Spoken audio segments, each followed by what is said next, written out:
Hello, hello, and welcome to a special episode of Spaghetti and Baldies. I'm, of course, Sibs, and joined here by the wonderful and ginger Elder God Bones. Hello there. Holy And shit. this is going to be part one of a two-part Cosmo Voyage special, where some fun stuff's gonna happen. Fun stuff, right. Yeah, it's been just a godforsaken hot goddamn minute since we've even been live.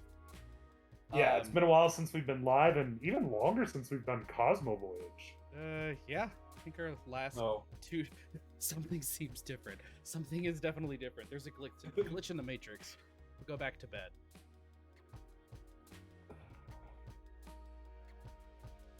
Yeah, something is a little bit different there. Bones, did you see my message about changing the category to... I did. We should probably do that since we're not actually doing talk show today. Just a suggestion. No, you're right. So, want to thank everyone for being here and joining us on this special. Smada and Bones both know I am super proud of the devious shit I've come up with for these next two streams. Yes, it is June 28th of 2022, and also YouTube, you're probably going to get shit out of order. As of the time of filming, on the 28th of June, this hard drive, right here, is inaccessible.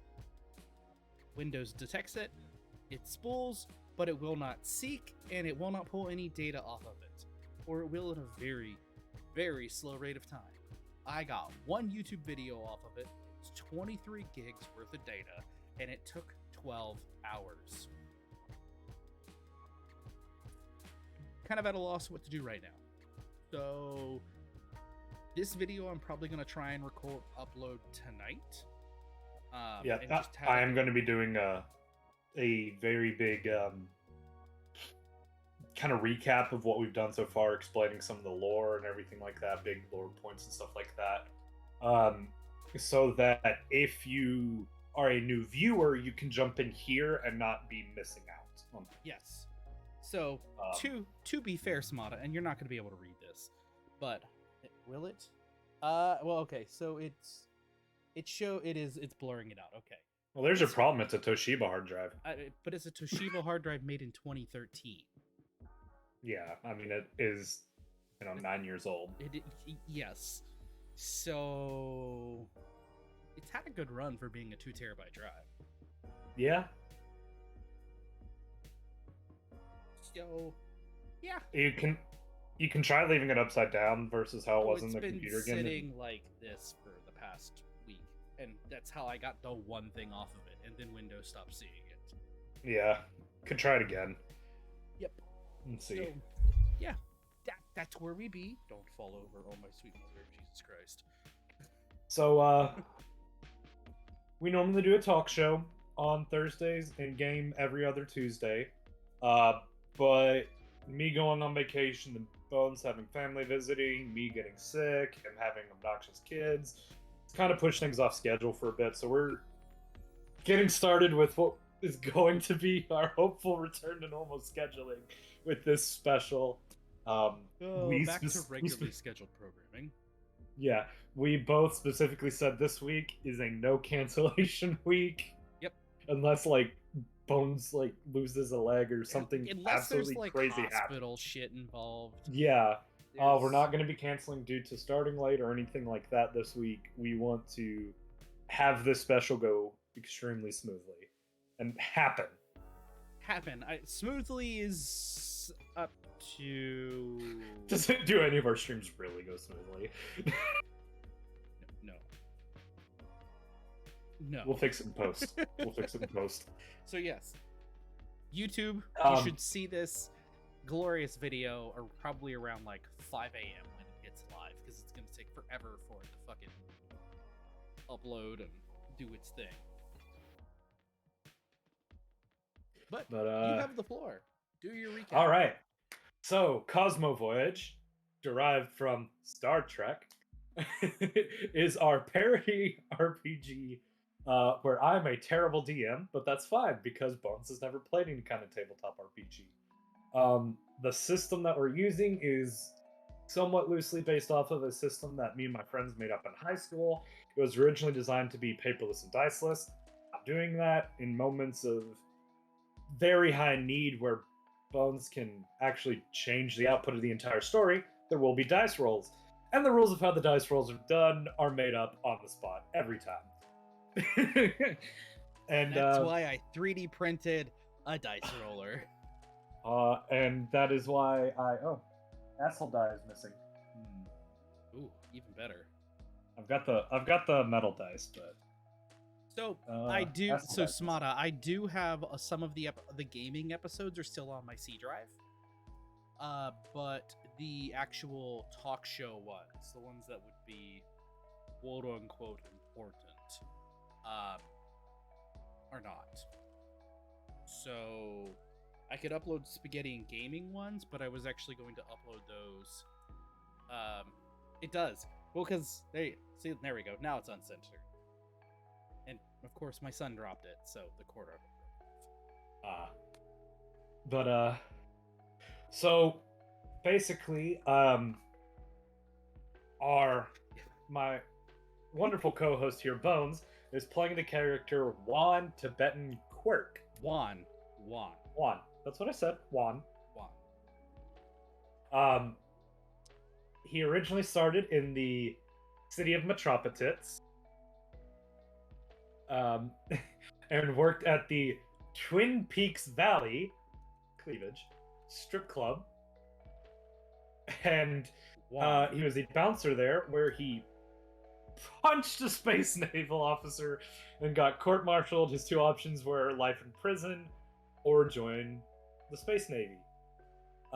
He joined the Space Navy and ended up being the best pilot in the program that had ever been seen. Yes. So he was put on the USS Venture, captained by Captain Rango Foggia, when they went through a cosmic anomaly that gave a bunch of the people on the ship powers, and it killed a bunch of people and tore up the ship. It was then remade and renamed the USS Hertz. They went and explored a planet called Bulgardia that had 3 times Earth's gravity, and it was 2.5 times the size of Earth. They eventually got to the point where the Universal Space Union determined that they either needed to join the Union or they were going to have to destroy the planet. And this was after Captain Foggia unfortunately died, along with the first officer, because they were life-linked. They were stuck at 50s tech, so all of their spaceships looked like Cadillac. The 50s. So they then spent the time jumping their technology up and building the capital ships outside of atmosphere. Hey, Tez! Hey, Tez! Building their capital ships outside of atmosphere because, these capital ships cannot go into atmosphere and then take off again. They're just too large. So then the offshoves showed up, and this was a previously unknown faction. They got in a huge space battle, which, according to my notes for that, Bones had a higher chance of dying than living. Yeah. He kind of died. Yeah, and no, I remember that. The ship was destroyed, but so was the offshove capital ship.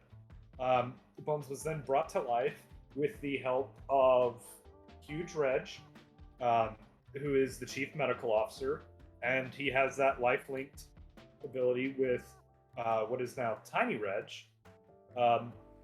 where Huge Reg keeps growing exponentially and getting stronger and stronger, and his ghost, because he doesn't have a physical form, is smarter than Huge Reg is strong and precise. And keep in mind that Huge Reg is not an idiot. He's actually a genius. But the smarter Huge Dredge gets, the more powerful the powers of the Ghost get.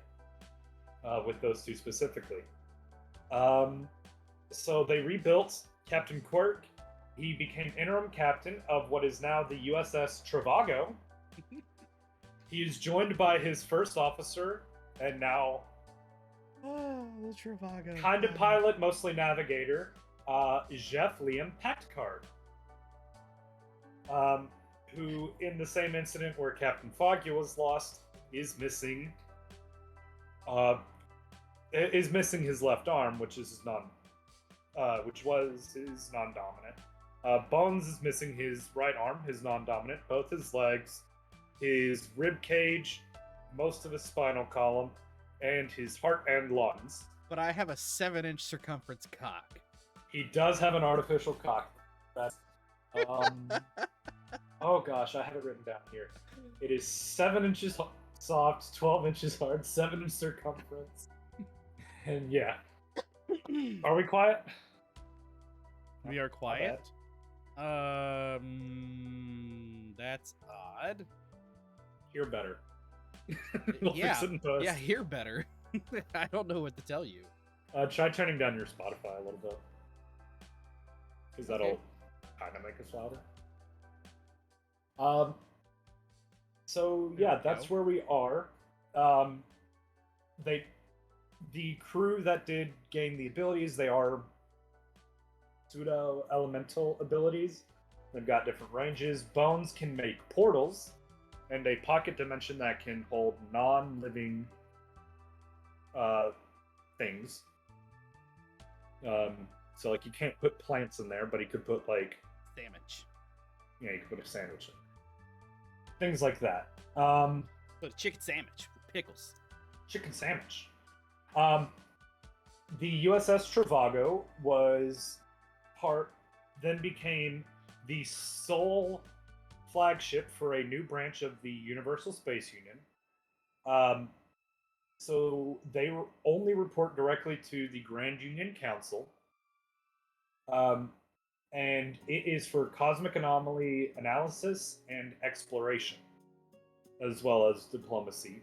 But it has been equipped with the first of its kind, basically holodeck room, called the Sub-Physical Virtualized Training Facility, or the Sub-VTF, or the Sub-V the Fuck. I like the Sub-V the Fuck. So, that's where we are. The main corridor in this ship is 20 feet tall, because they don't know how large Huge Dredge is going to be. And at the current moment, he is actually need to update this.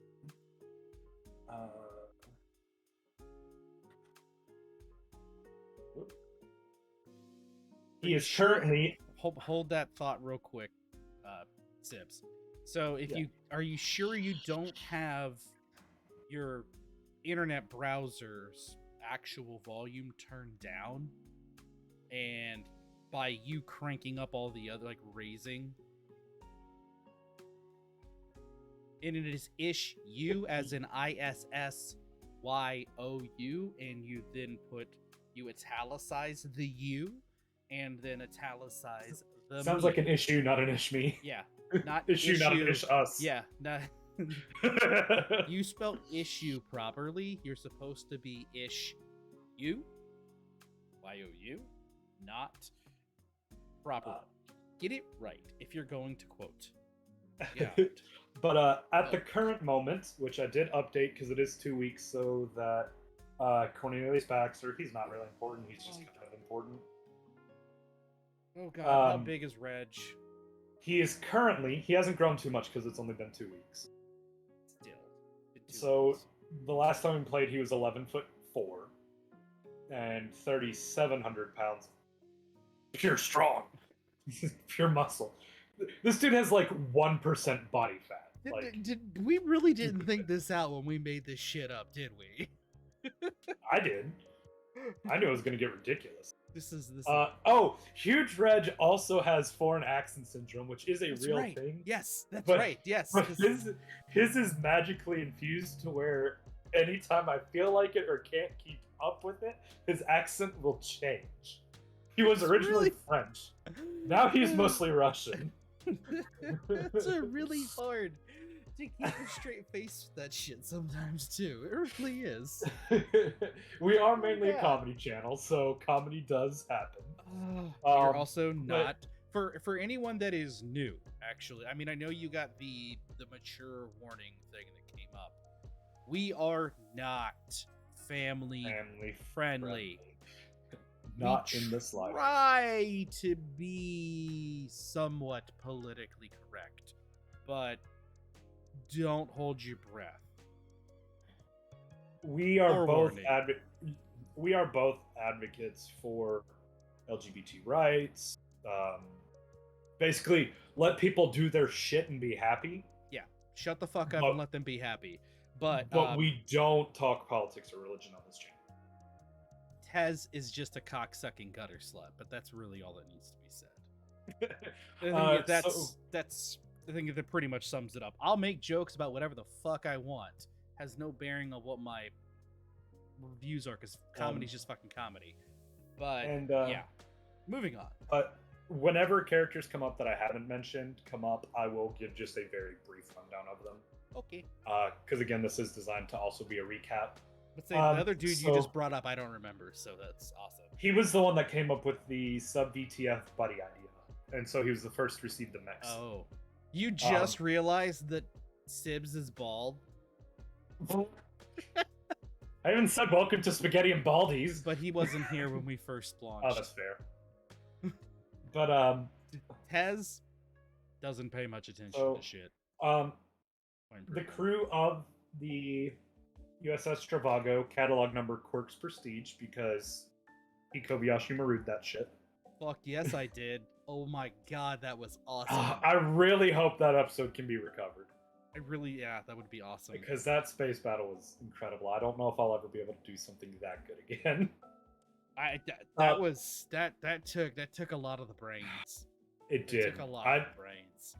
I planned that a lot. You planned it. You stuck me with it, and I had to think on the fucking fly. Yeah, I gave you no time to think. Oh And my there are going to be God. times like that again tonight. I'm not surprised. I wholeheartedly expect it. So with this one, there are several plot points that I've come up with that Bones can just not avoid. They are going to happen. No ifs, ands, or buts. And same with I'm gonna die. Thursday's episode. I'm gonna die. Someone's gonna die. A lot of people are gonna die. So the crew is currently Shit. 750 members strong.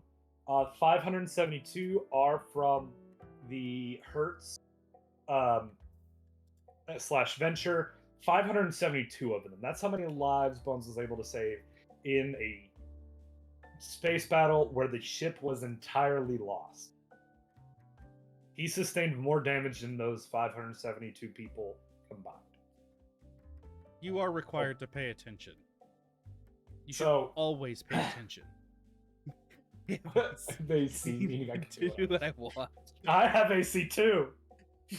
Yes, but Tezgwin here is the proud owner of a new home, or a new owner of a newly purchased home, and Nice. his central AC now works. That is So- awesome. I'm glad to hear it, Tez. Yes, that is awesome. So we are going to jump into it. So first thing with this session is Hugh Dredge's new stats. He is now 11'8".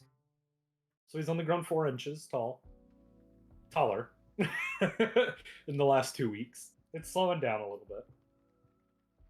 He was growing feet by the week. Yeah, I oh. remember. So, and he is now 4,327 pounds of pure strong. It just bears to wonder. And I'm assuming that his skeletal structure is compensating for this. But, like, we're going Magic. beyond. Yes. Magic. Yes, jazz hands. Magic. But. Oh, also, before fruit by the foot, it's feet by the week. With that being said, everyone watching, I'm going to be creating a spaghetti and naked TikTok for the shits and giggles of it. Yeah. Feel free to clip and send in our Discord. Anything. Smotabot Discord clip. Smotabot Discord. Please. We should fix that and get a bot. Yeah. I need to fix it. I have the time to do it too right now, but that's not the point. But no, like it's We'll fix it in post. Discord. Eat love your way. Waiting for the invite link. Do I need to go grab it? Be sure to check out our merch store, spaghettinaked.com, where you can get this wonderful water bottle. As well as t-shirts. I don't know if I have hats on there right now. But jackets, t-shirts. Use this. Different invite. drinkware, phone cases, etc., etc. Yes. So, and this water bottle is incredible. It is. That water bottle is incredible. But no, that is the one you pinned, Smata. So yes, it should work. If not, you fucked it up and you broke it because that's all on you. But no. Clip anything that you find funny that is actually funny or anything else of that nature. Throw it in the Discord, and just to drum up interest in us, I'm going to. The more viewers we get, the more often we'll be able to do this. This is yes. So I typed Discord and you posted the link. That's pretty good. But yeah, no, I want to dive into the socials a bit heavier on this and make it to where we can run this a little better. Can we make our bot called Linguini in Underwear? Instead of spaghetti and naked? I would call him Leonardo DiSasio. That's fair. I liked the idea of Linguini in Underwear. No, because it's spaghetti and naked. No. I know. That's why it was gonna be funny if the bot was named Linguini and... Okay. Call him fucking Luigi at that point in time. So yes, it's been 2 weeks, which is the healing time for Lieutenant Baxter. He also became Hugh Drudge's personal medical assistant. In case something happens. No, that's the guy who got the first augment. He got the first mech suit, and he was the one that came up with the buddy idea. Oh yeah, okay, yeah, okay. Yeah. I'm vaguely because for the record, none of this shit I've written down. I've got it all written down. I mean, I know you have, but I probably should. And if anything, there probably should be a online notes thing that we both have pulled up for reference.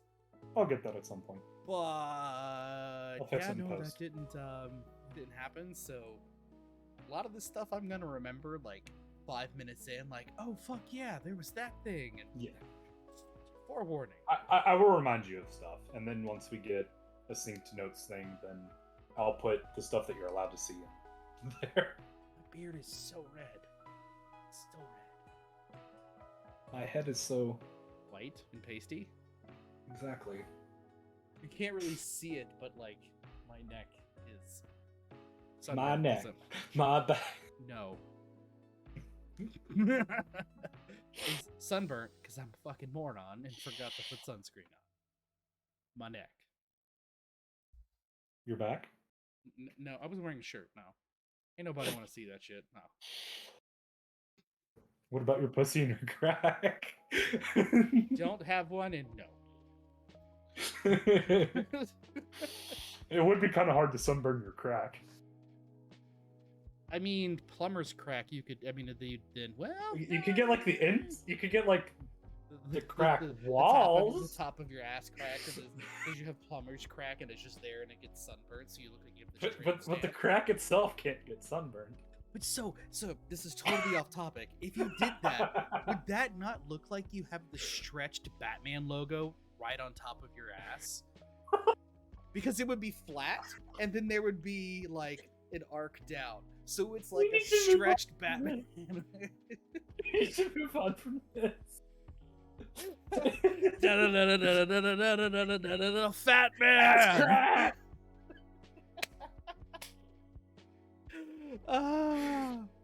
If one of y'all fuckers don't clip that shit, I swear to goddamn fucking Christ.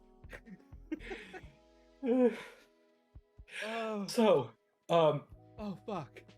so his gestation period of healing is over with now. If you would like to go check on him. I would like to go check on him. Can I kick in the door? I mean, the doors are like Walmart self-opening doors that don't get stuck. But it would be fun to scare him. You probably shouldn't. He's been unconscious for, well, semi-conscious and in pain for 2 weeks. That's the... Okay, fine. But it's my ship, sort of. I mean, the thing is, like, the setup for that, you're gonna have to, like, go in, like, mess with the door settings, and then go back out and kick a sliding door.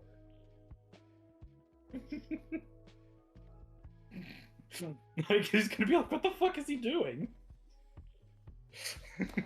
I don't So- have a stream deck, so I can't just clip it. And I should be paying attention to the stream, not clipping my own audio. Exactly. We got a lot of material to cover in this session. Buy me a stream deck if you want me And to have 2 it. hours to 2 hours. You to have get my going. address. I do. Well, dumbass problem solved. Yep, see? Subscribe to our only... Not really. I'm poor. Subscribe to our only meatballs.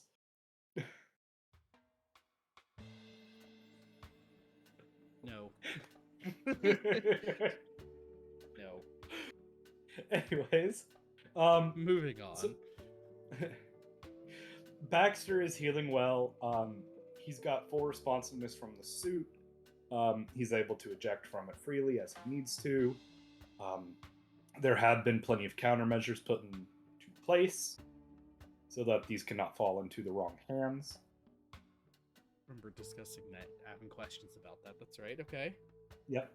They have been put in place. I don't feel like fleshing them out, so they're in place. Shut the fuck up on the DM. No. I remember we had a discussion about it. Yeah. I remember before he went under. I'm not getting into the specifics of it, but they'll work. This is a We'll be fine. recap. It's fine. That's Yeah. We talked about how they were going to be there, and I was okay with that. I made Yeah. the judgment call. So if you somehow make them break and fail, that's on me as captain, because I'm the one that okayed it. And I Yep. just gave you a fucking idea. God damn it. Fuck. Don't worry, I've already established all the major plot points for the rest of this season, and that's not in there. That doesn't mean it can change. I'm You not. don't that have to dumb. worry. You don't have to worry about it for the rest of 2022. So.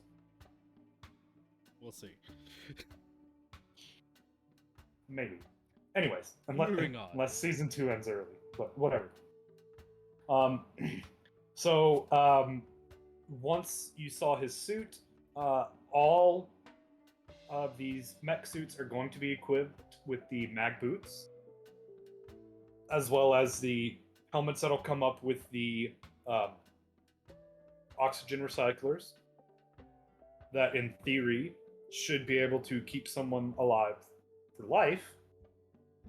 Somewhere between for life and 3 months, floating in space without issues. His also has a medical synthesizer so that he can craft medicines and scan and everything like that, since he is a medical officer. He's adjusting well. He does thank you for checking on him. Awesome. Roleplay shit now. What you want to do? It's been 2 weeks. I want ramen. Alright. But can you imagine getting? Glad you're doing well. I'm gonna go get some food. Yeah. No, thanks for the report. I want ramen. Bye. I mean, you can do that. Just That's not completely out of character for you. Like, it seems like every time anything happens, like you all go get food. It's just like the thought, like this is the thought of like going in, like, yeah, how's it going? Yeah, what how are you doing? Great. I want ramen. Bye. The ghost is obviously there because he's everywhere. Shit. Let's say he is the ship. Oh, yes. So the ghost, because he's lifelink with Huge Reg, there are several safety nets in place because the Universal Space Union has chosen Huge Reg to be a valuable asset. He has twice a week uploads of his brain. Okay. And DNA being copied twice a week as well, so that in the event that he is lost, he can be cloned and have his memory up to that point. And they're cloning, and they're taking samples of his DNA each week so they can regrow him at that point. So if he were to just disappear right now, you would lose the ghost, but they could recreate Huge Red at his full 11'8". So basically, we can't lose Huge Reg. Physically and literally. Correct. But what about me? What the fuck's this shit? What am I, fucking chopped liver? You're fucking bulletproof. Only from, like, here. The neck down. Yes. There. But what about this? The Kobe Mirage my way out of the show Oshav and saved 571 people. They do weekly upgrade Shit, so I'm what week copies of your brain too. Even if you regrow It's the not twice brain, a the week. memories won't come back. That's the thing. Only currently. That's why they're downloading his consciousness every Yes. other week, twice. Gotta remember, this is magic. So if you want to transfer consciousness of one being to another, that's possible. So they don't know if it's a perfect science with that cloning method, just because he does rely on the ghost. They just know that his consciousness is intact. They've got his DNA, so they can theoretically do it, but they don't know how it'll react with the ghost being. Because the ghost will die. He So does. then I guess, are they uploading a copy of Tiny Reg? They don't know how yet because Tiny Reg doesn't have a physical form. But he's data. But he's also a ghost. Yes, but he's data, so you could mainframe him and turn him into a literal AI. Yes, he is working on that. But the problem is, he can't take himself out of his ghost form because then Huge Reg dies. I mean, I get that. They're not sure what those lines are. He's constantly working on it, and currently he is like one of the smartest beings in the known universe. But it's one of those things. It's like You don't want to test it. Yeah, they don't want to test it. I mean, that I understand. You don't want to accidentally fuck ourselves out of, well, Huge Reg and Tiny Reg. Exactly. So they think they have a failsafe, but they don't actually know if it'll work. Okay. And I can't remember. Do I have to breathe? Or is my breathing only for? Because your lungs are are technically oxygen synthesizers. So I still do require oxygen to breathe. Because I remember asking about this, and I don't remember the answer. I don't. So remember... you need the helmet, so that like your body doesn't get sucked out of your eyeballs in space. But breathing isn't really an issue for you. It's meant to feel like it's synced up how you would normally breathe, but you could technically hold your breath, but your lungs would keep filling and everything, even if you held your breath. It's just weird. it was just the thought I had, like, I have literally iron lungs, quintessentially. Yeah, and a heart. Yeah, do I have to wear a suit? I mean, I get the fact that I still have fleshy bits. I understand. You do, just because of the fleshy bits. Okay. Okay, that's so. Side but tangent. it's also like nanotech into your. Yeah, no. I remember that discussion. I'm just like, that particular tidbit of information. My body's like, hey, let's have ramen. Yeah. Smata, basically the memories are the only part that they know they can because of downloading his consciousness. I know, but I'm just reiterating that. So you want to go get ramen? No, not actually. No, I want Huge Red's just gonna go, oh. to. I mean, his would be like a 50-gallon drum of You ramen. would say he's the fucking 50-gallon. It's just a fucking cow. I mean, that's normally what they do. They just give him a fuck ton of shit. There you go. It's all synthesized, so they can do whatever. Yeah, it It's doesn't just- matter. It's just he's like, I can have giant ass steaks and bacon constantly. Then football-sized potatoes. And out of, because this is why I wish we had a document that, because for some odd reason I can't remember the fucking names of anyone other than like the main character. Yeah. So I mean, it's Tiny Reg, Huge Reg, Rocket, Whose hospital Eckhart. room are we in? Cornelius Baxter. Cornelius Baxter. Like Lieutenant Cornelius Baxter. Awesome. Thank you. Hey, Lieutenant, just check. Sorry, go ahead. Sorry. Nope. I was like, I don't care to remind you because I know it's been a while. Yeah, it's just like So the door will have the spot so attached to his body. Continue.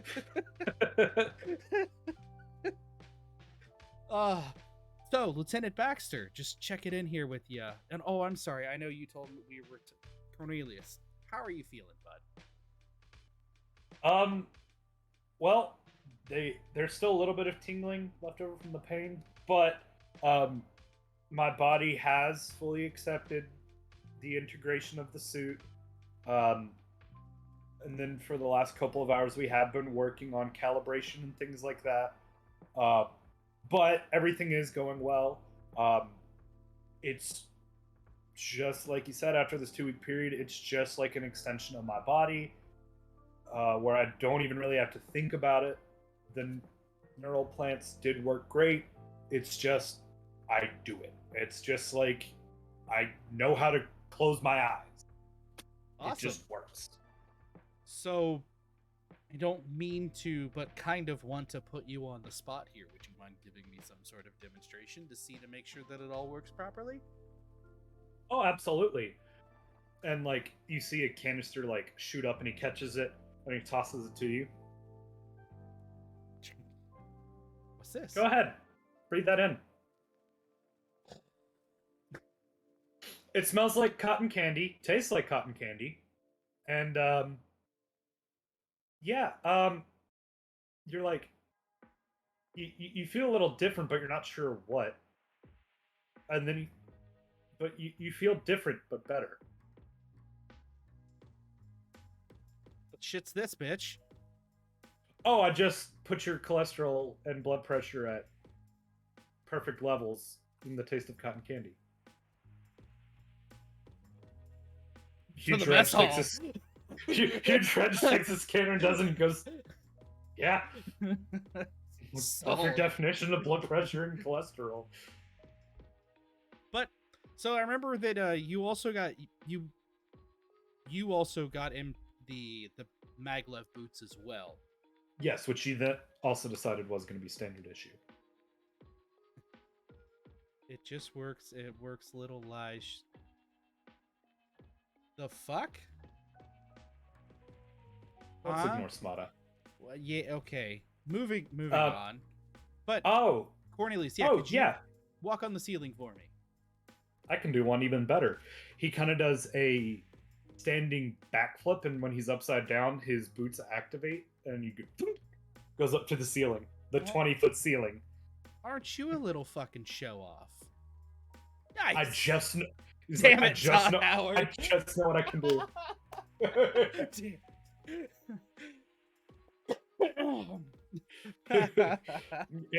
and like Cornelius is upside down, and he says to you, he goes, "It just works. I know what my limits are with this thing." That's awesome. That time that you asked me if I could do a demonstration, I did the calculations of how much magnetism my feet needed to pull me to the ceiling. And then it adjusted when I got up here to just hold me to the ceiling instead of throw me through the ceiling. It just works.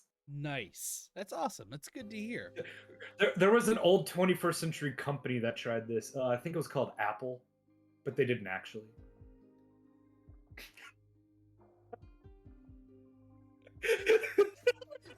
Do not give Apple any more reasons to make money. Seriously.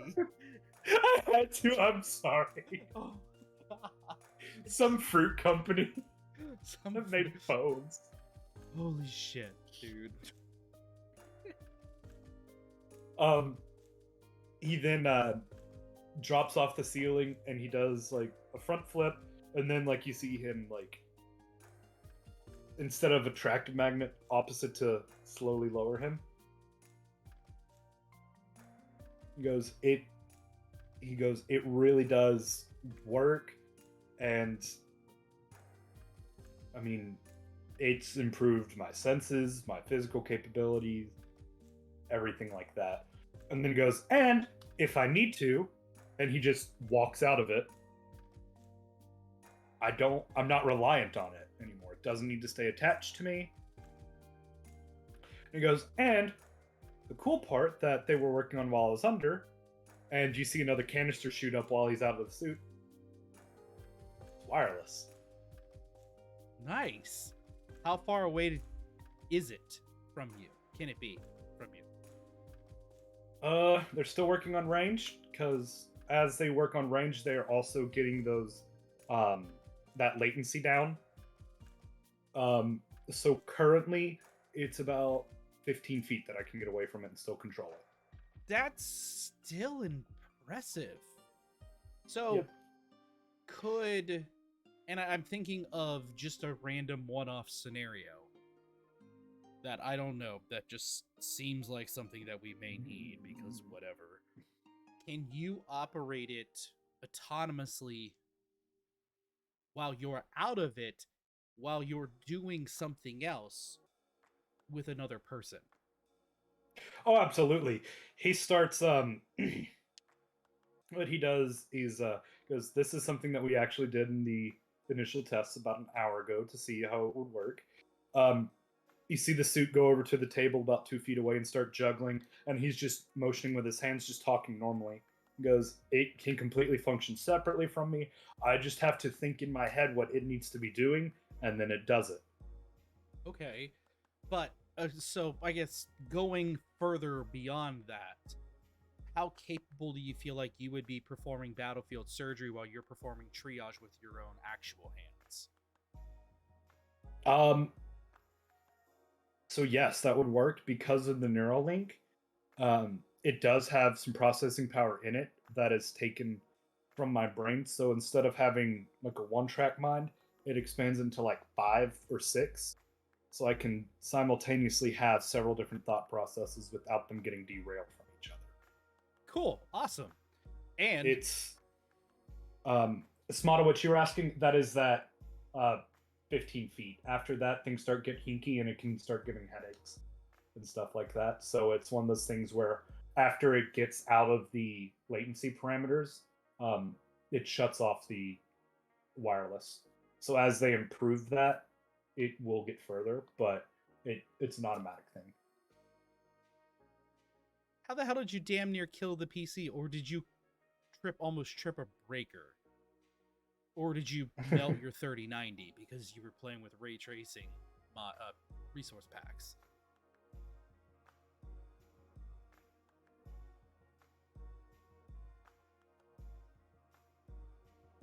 But yeah, getting back to that. No, that is awesome. Because that's gonna help tremendously. Like I hope that's not something we ever need to utilize, but that's a viable actual use of the platform. Oh, volumetric lighting with RTX. Yeah, oh, yeah, that'll do. Especially since your house isn't cold right now. Yes. But they have designed it to be modular, so as they develop better antennas with better latency, granted, it's something where only huge dredge can actually pluck out of me, similar with your arms. and your legs. Yes, I remember Your the arm and button. legs. Yeah, I remember the button that's on Um, the back of my neck that makes things go boop. Yep, like a Mr. Potato Head with one glued on arm. Fucking Christ. Um, so as the technology gets better, if they need to actually swap out the physical antenna, they can easily do that. Sweet. Okay, cool. And they have tested it where, and he walks back, and while he's walking back to Huge Reg and holding the conversation with you, the suit starts doing push-ups, just to show that it can do things while he's focusing on something else entirely, and he can still control it. Huge Reg does take the chip out, and the suit stops and upward thing. He goes, it doesn't mess with me other than my train of thought. And then Huge Reg puts it back in. It starts doing push-ups again, one-armed push-ups this time, and goes.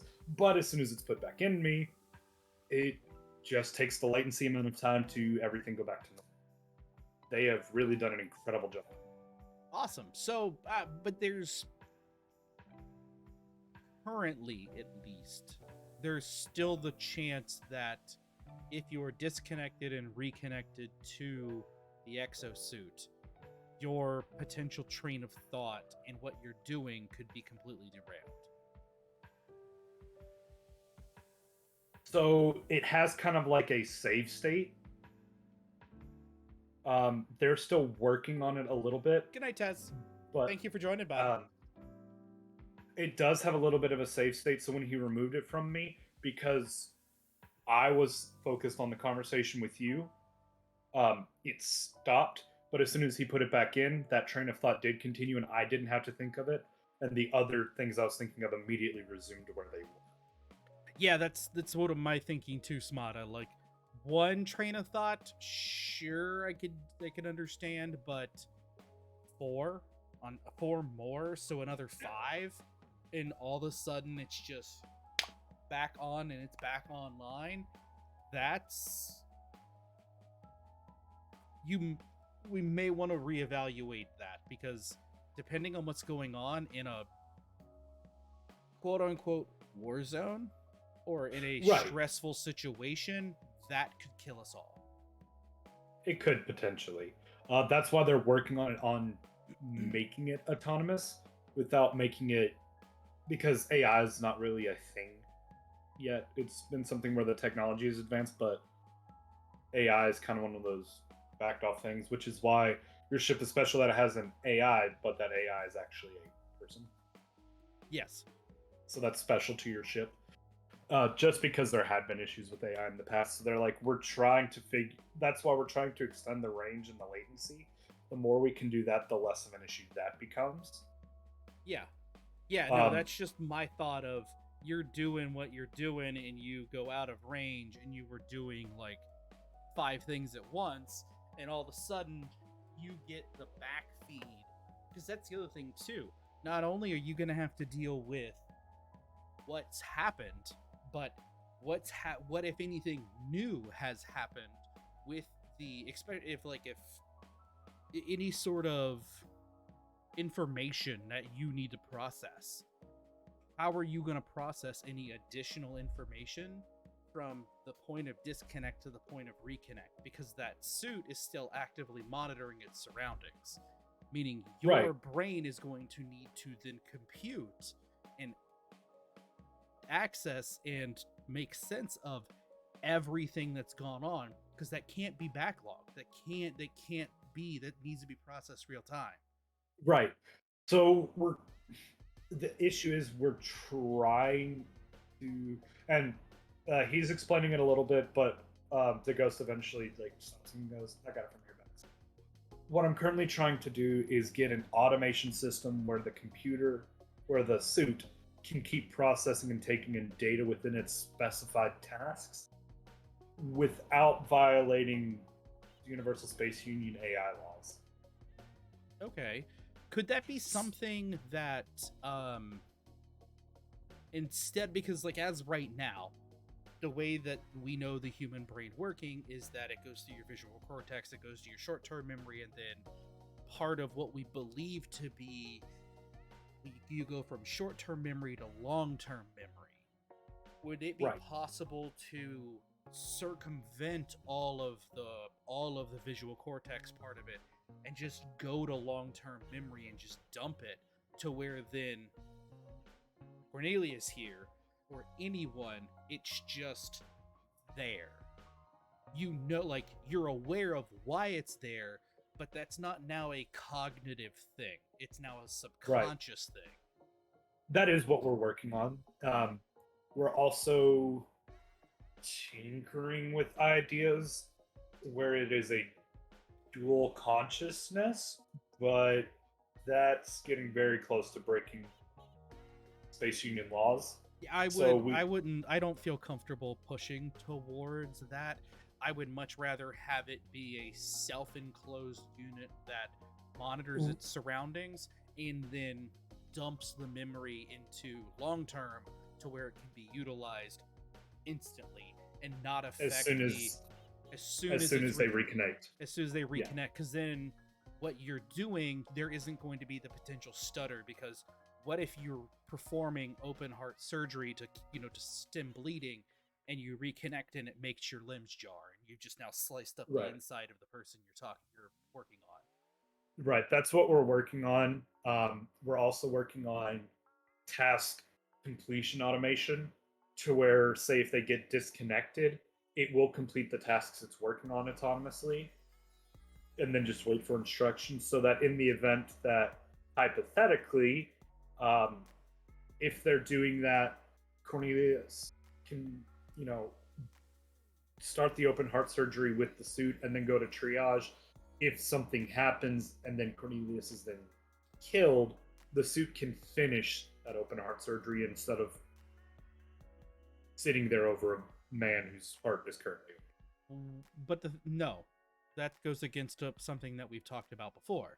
If the owner of that suit is killed, the suit should self-destruct.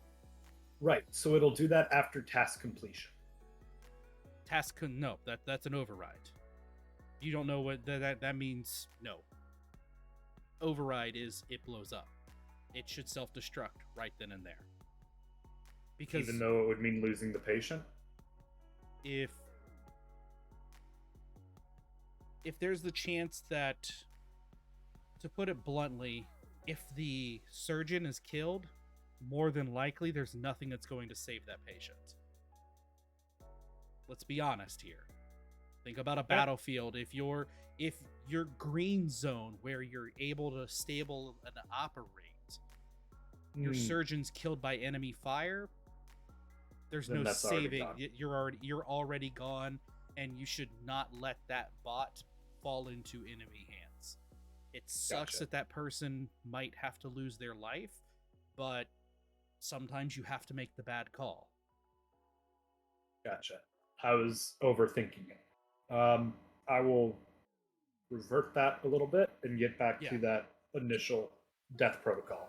It's one thing if there's not, and I guess if, like, to give a scenario, and Cornelius, I know we're talking about this while you're in the room, and you just happen to be the person we're talking about, so I apologize in advance profusely. But if you have, like, if you're on the ship and you have a heart attack and you die, like, knock on wood, we don't want that happening, and you're not able to be resuscitated, the suit shouldn't self-destruct. No. You're on ship. So what the ghost says, and Cornelius starts at the same time and goes, Cornelius goes, don't worry, we thought about that. What it is, and the ghost kind of interrupts and goes, what happens there is it determines, the CPU kind of determines the scenario versus natural cause versus sudden death. Yeah. And then it kind of does that. What it does then, and the ghost does reiterate, it's not a explosion. What it is it's a nanite implosion. Yeah. It's when I say self-destruct, I don't mean like you take out everything around you. It's rendering the suit inoperable. Right. He goes, that process, because we don't have to worry about latency, it has like a 3-mile range. Yeah.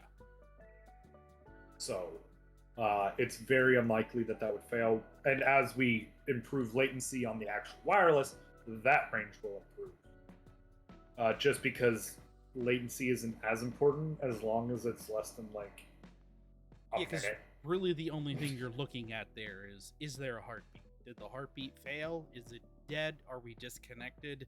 Is it something that I should be? Okay, nope. Okay, we're dead. We kill ourselves Right. off. Yeah. Exactly. Okay.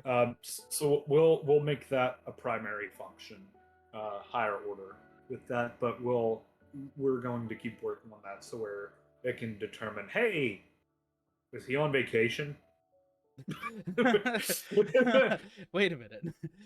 Yeah, you don't want it self-destructing because he went back to Earth, which is like Right. 7 million light years away. Like that's not, it's Yes. asinine. We've got a short-term protocol with that, which is when he goes on vacation, we'll remove the antenna and there's a slot that it can go in. So it can maintain a connection. So it can maintain a connection to itself and go into deep storage in our Yeah. unit. And then if it's removed from deep storage without the codes, it immediately destroys itself. Nice. Okay. See, Oh. good talk. Good talk. Yes. There is that. We do have the vacation protocol in place. But because yes, everyone deserves a little R&R. Exactly. Also, the sub VTF is back up and running. Nice. So, if an enemy somehow jammed or spoofed the signal and isolated, because I mean, there is no foolproof method to prevent an enemy from getting their hands on a device and reverse engineering it. right. The thing is that you want to make it as difficult as possible, because just because they get their hands on it doesn't mean they can utilize it. And if the suit senses foul play, for lack of a better way to put it, it should be able to authorize its own self-destruction. Right. So what it does here is we're starting on the other suits, but this is obviously the only completed one. The protocol we have right now is that there's going to be a limited number of these. It's only going to be 100 and I don't feel it. Where's my calculator?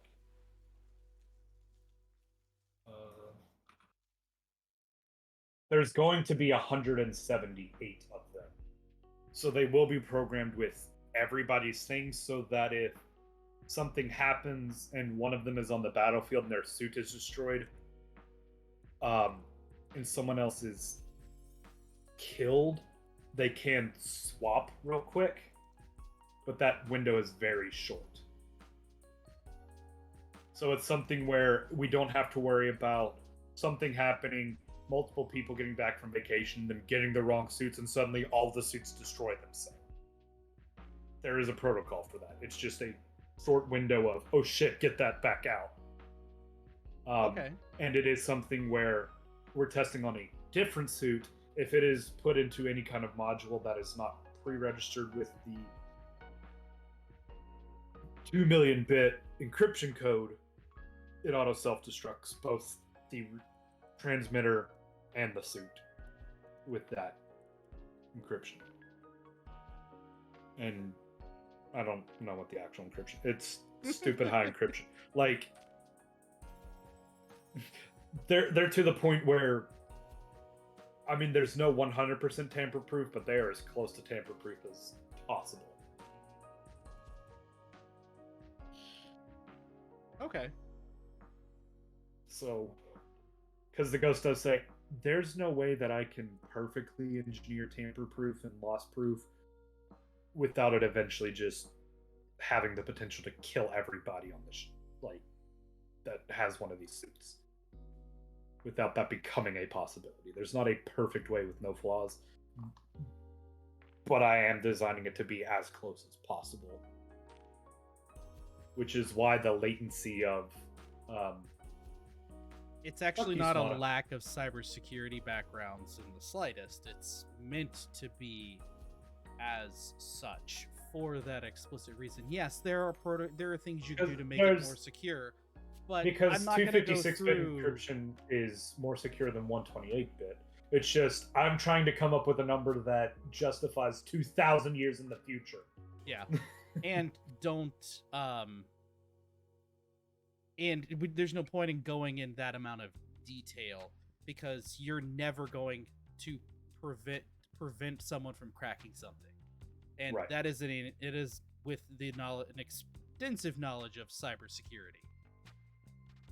So yes, actually, that is feasible and plausible because I don't want to dictate it all out. There's some of that's left up for interpretation.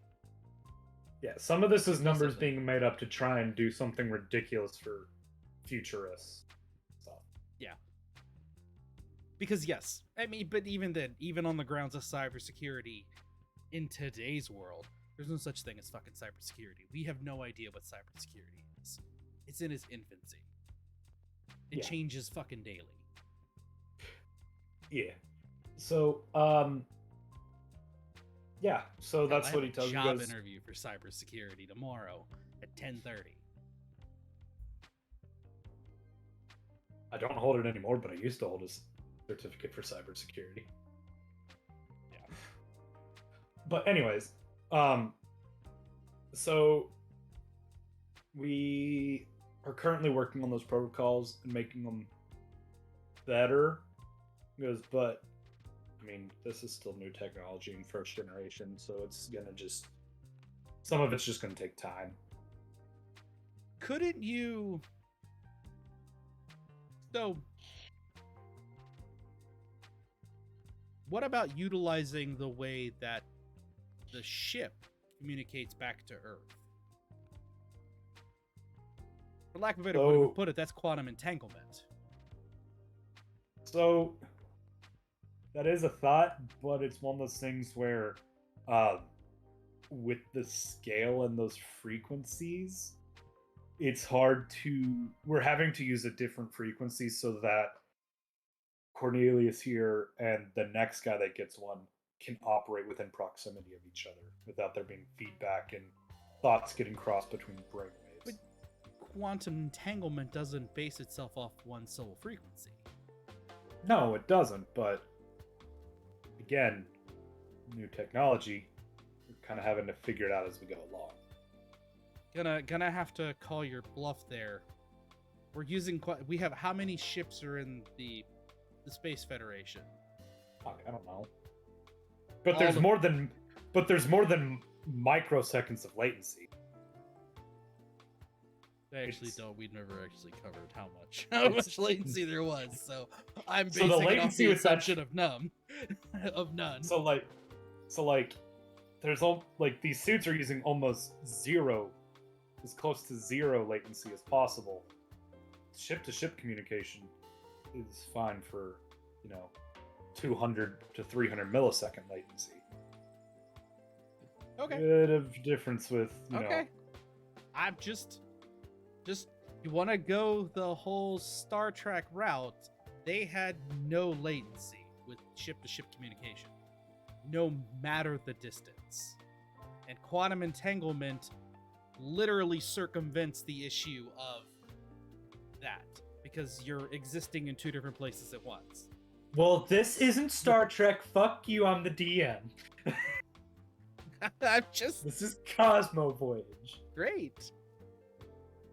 If we're in the future and we're using quantum technology to do things, it stands to reason that unless it's a size thing from a technological standpoint or from a power standpoint, there's zero reason as to why it should not be in the suits. Fine, it has to go with power and size constraints. Fuck you, shut up, let's move on.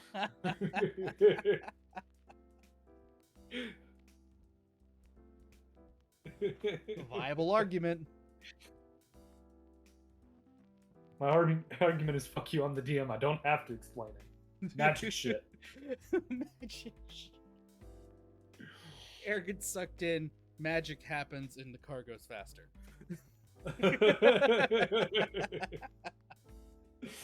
Oh. I miss Top Gear. There's a difference between communicating and brain function. Latency. Okay. Moving on. One of those is significantly more complicated. Quantum, well, both technically currently. Fuck you, shut up on the DM magic shit. Anyways, going on from there, the ghost does say, and Cornelius does say, sir, with your permission, I do have some lab trainings that I do need to get back to. Okay. It has been 2 weeks. I do have studies and things that I do need to prep for. Okay. Especially if I want to get my next promotion. I mean, I'm the one that would authorize the promotion, so yeah, sure. True, but also there are still Space Union prerequisites that have to be met. I mean, yes, absolutely. But anything can happen on the battlefield. Yes, anything can happen in the battlefield, but also, like, normally the captain would send up the request to Admiralty and then it would be approved, but I don't have an Admiralty to respond to. Exactly. So whenever you go to give out promotions, it goes straight to the Grand Union Council. So everything needs to be pretty above board. Let's say no. I think that I would say at that point in time, I have sole discretion over what happens on the ship, because that's the whole point of that. Yeah, sole discretion of the operations, but not promotions, because promotions relate to not necessarily pay, but some stuff like that. Because I mean, pay is not really a thing. No pay. Yeah, pay. That there's no. As far as I'm aware, there's no money. There's no money. Yeah. It is a moneyless society, but no, operations does absolutely include promotions, because operations, based upon what your job is, does change based upon your promotion. It does. So I would have sole control over that. It does, but so like you can do promotions in title and certain information, but things that would go back to the Space Union, like archives that are like, hey, you gotta be at least in the know. Well, to yeah, be in the know. Absolutely, like, yeah. You're that's what it has expected to go. You Like, can do effective promotions, but they won't be effective until they are approved by the Union Council. Yeah. Well, that's the thing. If you get battlefield promoted, you're a warm body. Congratulations, you're a surgeon. Yeah. That's literally happened. You can do those, but you can't like be like, okay, cool. Now, you're an admiral. You're a captain now, so you get access to the captain clearance files. No, you can't do that. No. No, I could give them the rank, but they wouldn't get the clearance. Exactly. They could have the authority, but they wouldn't have the clearance. Exactly, but also like bureaucracy. That's not a thing I have to deal with, because I don't have to go through those channels. Again, I have sole discretion over my ship. Welcome to the world of, since I don't report to the Grand Admiralty. I report to one sole person. I didn't say the Grand Admiralty. I didn't say the Admiralty. The Admiralty of your branch, or whoever your commanding officer is, which your commanding officer is the Union Council, which means things like that have to go to the Union Council. And plus, you're still interim captain, not full captain. Still my ship. Still your ship, but that would be a fuck up. That would be a fuck up, because you're not in battle right now. No, I'm not. No, absolutely. They're gonna be like, oh hey, you're captain. What? No. Stop arguing. We got a story to get to. There's some big events that have to happen soon. We're still talking to Baxter. Yeah. Well, whose fault is that? Yours. Damn it. I'm trying not to railroad you while also railroading you a little. Bullshit, you're trying to railroad me. I might even want to hear that. I said I'm trying not to, while also needing to. Yeah, see? But you are. It's okay. It's alright, though. I'll still do That's why he's going to go get the promotion. I'm trying to end the conversation. But I was trying to let you have a conversation, not just railroad you. See, yeah, Cornelius, we do need we do have a couple things on the docket we need to get taken care of here. Glad to see that your recovery is going well, and I look forward to see what kind of advancements and how well you proceed moving forward with the exosuit. And I can't wait for you to be it to look over the next person that gets it, so you can see how they are as they learn how to use it as you are. Absolutely, sir. Thank you for bestowing this honor of being the first with me. The suit stops doing push-ups, and it gets up and like walks towards him, and he grabs its hands, and then it like does a flip over him, and like the shoulder joints rotate, and it like snaps itself. Yeah, that's fucking badass. While he's still facing you. Huge Reg, can I have one? Huge Reg goes, no. Why? I want to do that. You've got powers. Those 178 don't.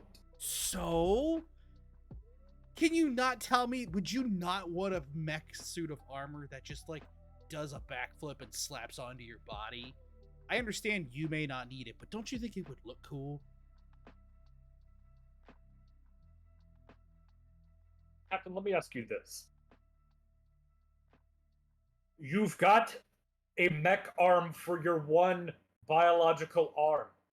What use does a mech arm have for another mech arm over it? Again, it looks cool.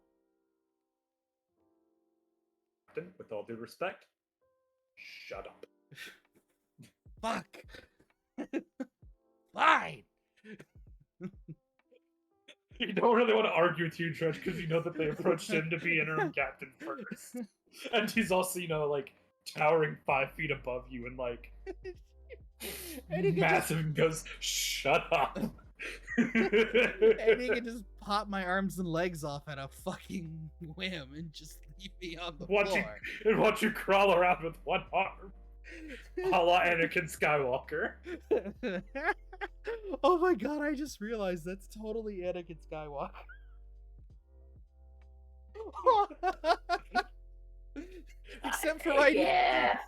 Except for I never had someone who had the high ground.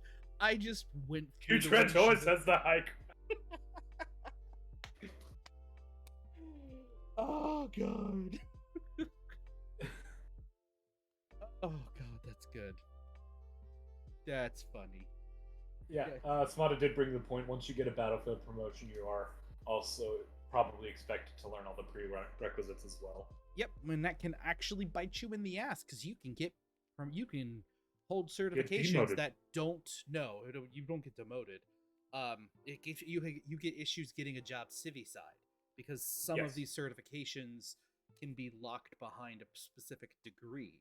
Like my buddy has certifications that on civvy side require a doctorate. He doesn't have one yet.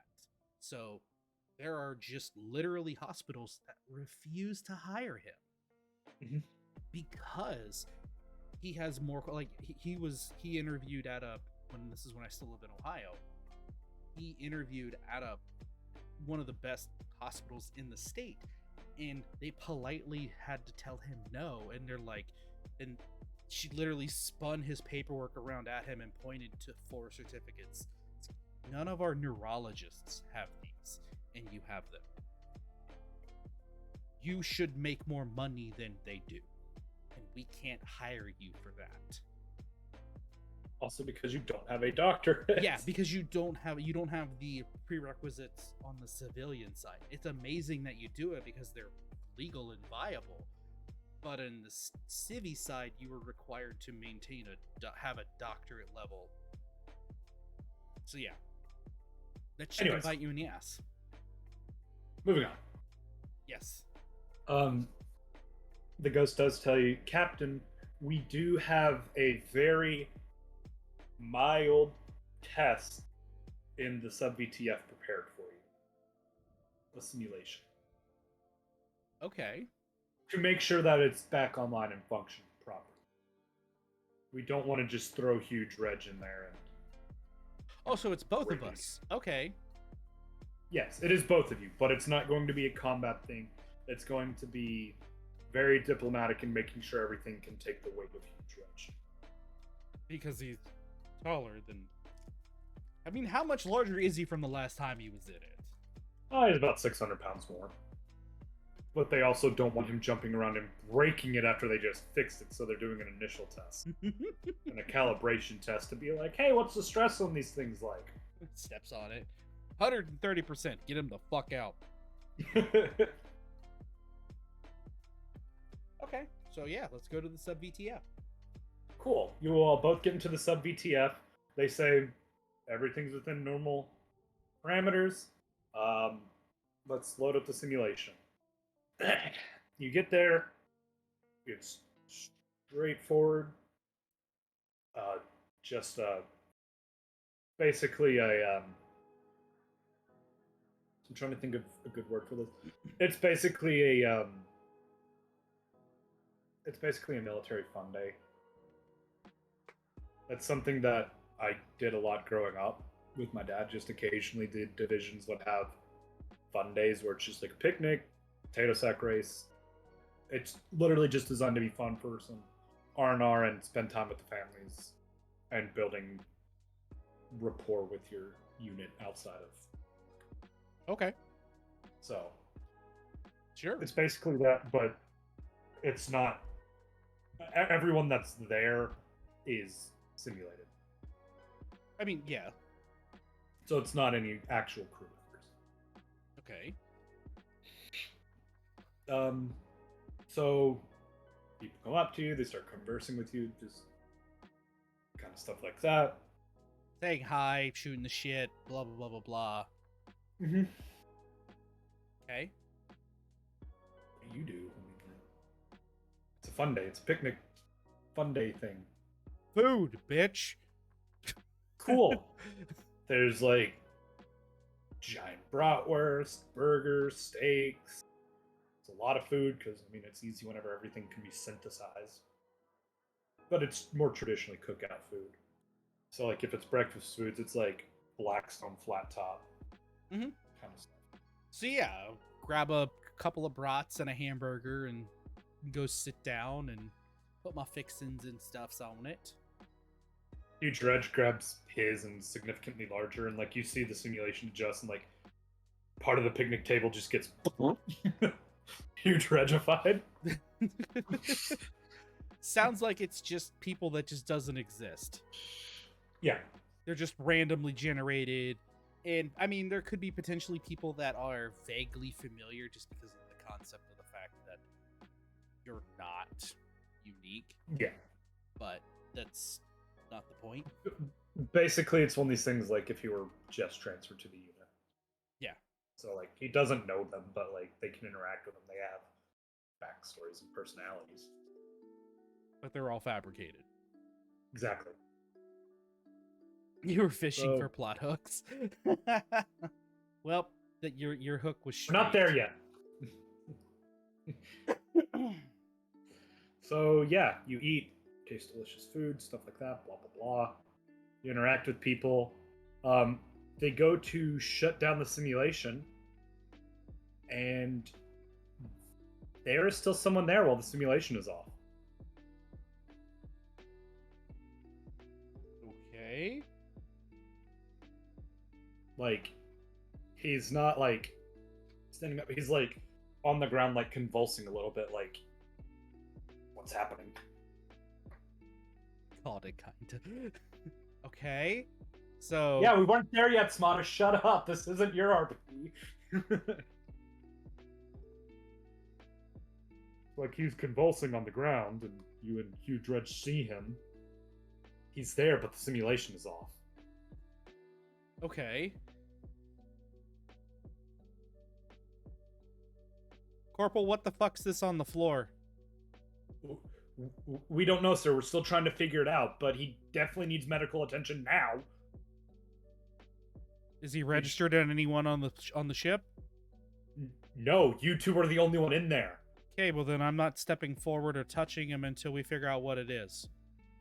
I'm not putting I'm not putting anyone on this ship at risk until it is identified.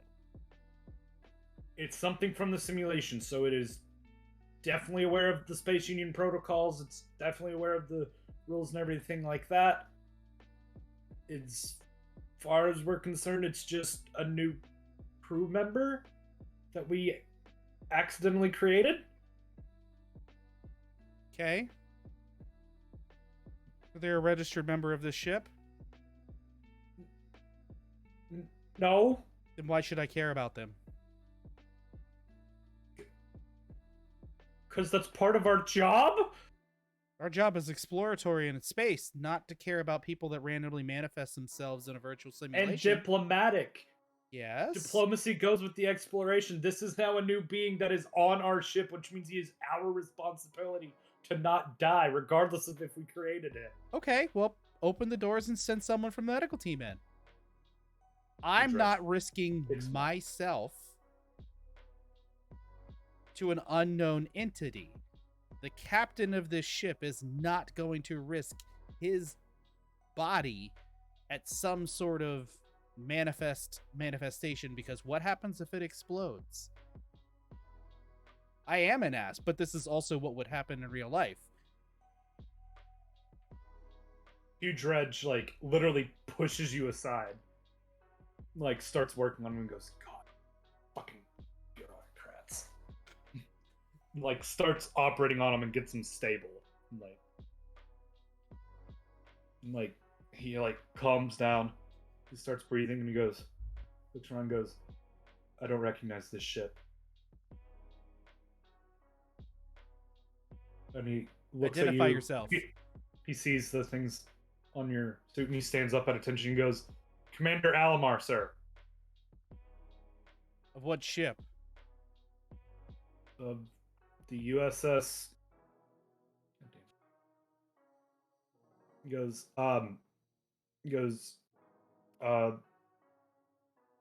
Union Station, God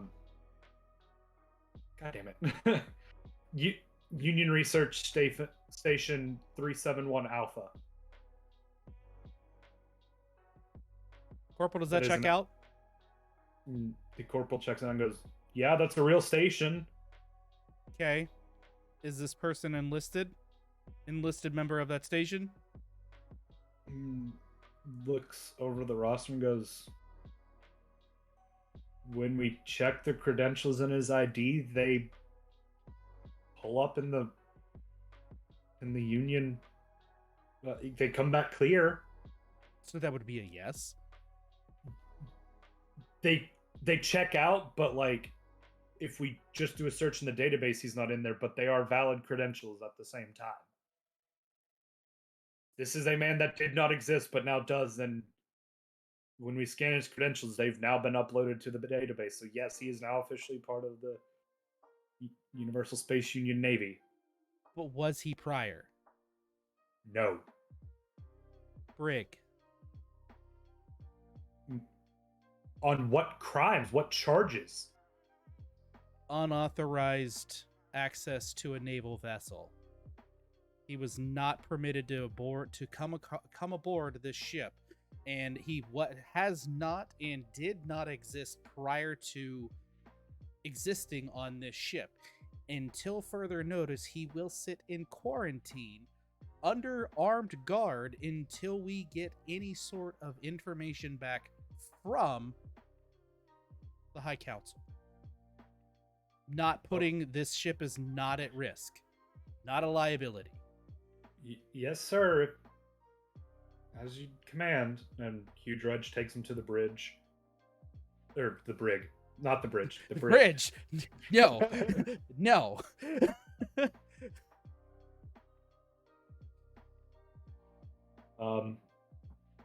So do you go contact the Yeah. Go Grand Union Council? Yeah, Grand Union Council want to do what this is. Have to report findings because this is a breach of security. The corporal comes along with you that was running the simulation, the analysis, and everything, and he explains the situation. And the Grand Union Council says, as far as we're concerned, he was programmed with all the protocols and everything of the Space Union. He is a Space Union officer now. He exists. He has the knowledge of the prerequisites and rules and everything. I'm going to transfer him to your ship, and if this happens again, just bring him into your crew. I mean, So permission to speak freely. go ahead. So you're telling me that someone that somehow manifested itself into reality beyond the fact that they've become flesh and blood, that that I just have to assimilate them into the crew, not fully knowing or understanding the implications of what that could be from the harm of my crew, of this ship, of your vessel, because we don't know anything about this. Yes, they're programmed with everything, but serial killers still understand and are taught what to do, and they still happen. And the head of the Union Council says, all right, Quirk, I'm going to put it to you here straight. You are a vessel for studying anomalies. Okay. You created an anomaly. This is now your anomaly. You all created him in your all's simulation thing that only you all have. So you all are really the only ones equipped to handle him. And he was programmed with all the knowledge to follow the orders as far as we're concerned. He has all the memories. He went through all the trainings. He has the knowledge. Like, what do you want us to say? You just legally, legally, he has all the rights of a Space Union officer that, might I remind you, technically outranks you. He is a commander. Okay, so he will follow under your orders, but and if there is some kind of fuck up beyond that, it is something that your science team fucked up wrong whenever they made the simulation. Okay, so you're saying that on the causality, just to kind of play that scenario out, I'm just supposed to allow this entity full access to the ship. Do you understand the implications of what you're saying, sir? Because the fact of the matter remains, this person didn't exist 30 minutes ago. And you want me to give them full access to everything in this ship has to offer. And it is my responsibility, because he outranks me, because then he could just pull rank and give himself access to everything. As you just stated, he is a commander. He is above me, so he can listen to my orders, but if he wants to go against it, he does. He puts his hands up and tells you to stop. Like, first of all, I outrank everyone. Second of all, he will be transferred as a liaison, so he will only have access to his department. You are still captain of the ship. You are still the highest command on the ship. He does technically outrank you, but because you report directly to us, he would have to come directly to us for approval to outrank you on your ship. Okay. That, might I remind you, you are still in your testing phase of, and seeing how well you can follow orders from us. That's great. I understand that. But that doesn't mean I won't question the fact of anything that's coming aboard my vessel that you put me in charge of. Because at the end of the day, that reflection falls upon me. So if you want to sit here and tell me to do that, I'm more than happy to.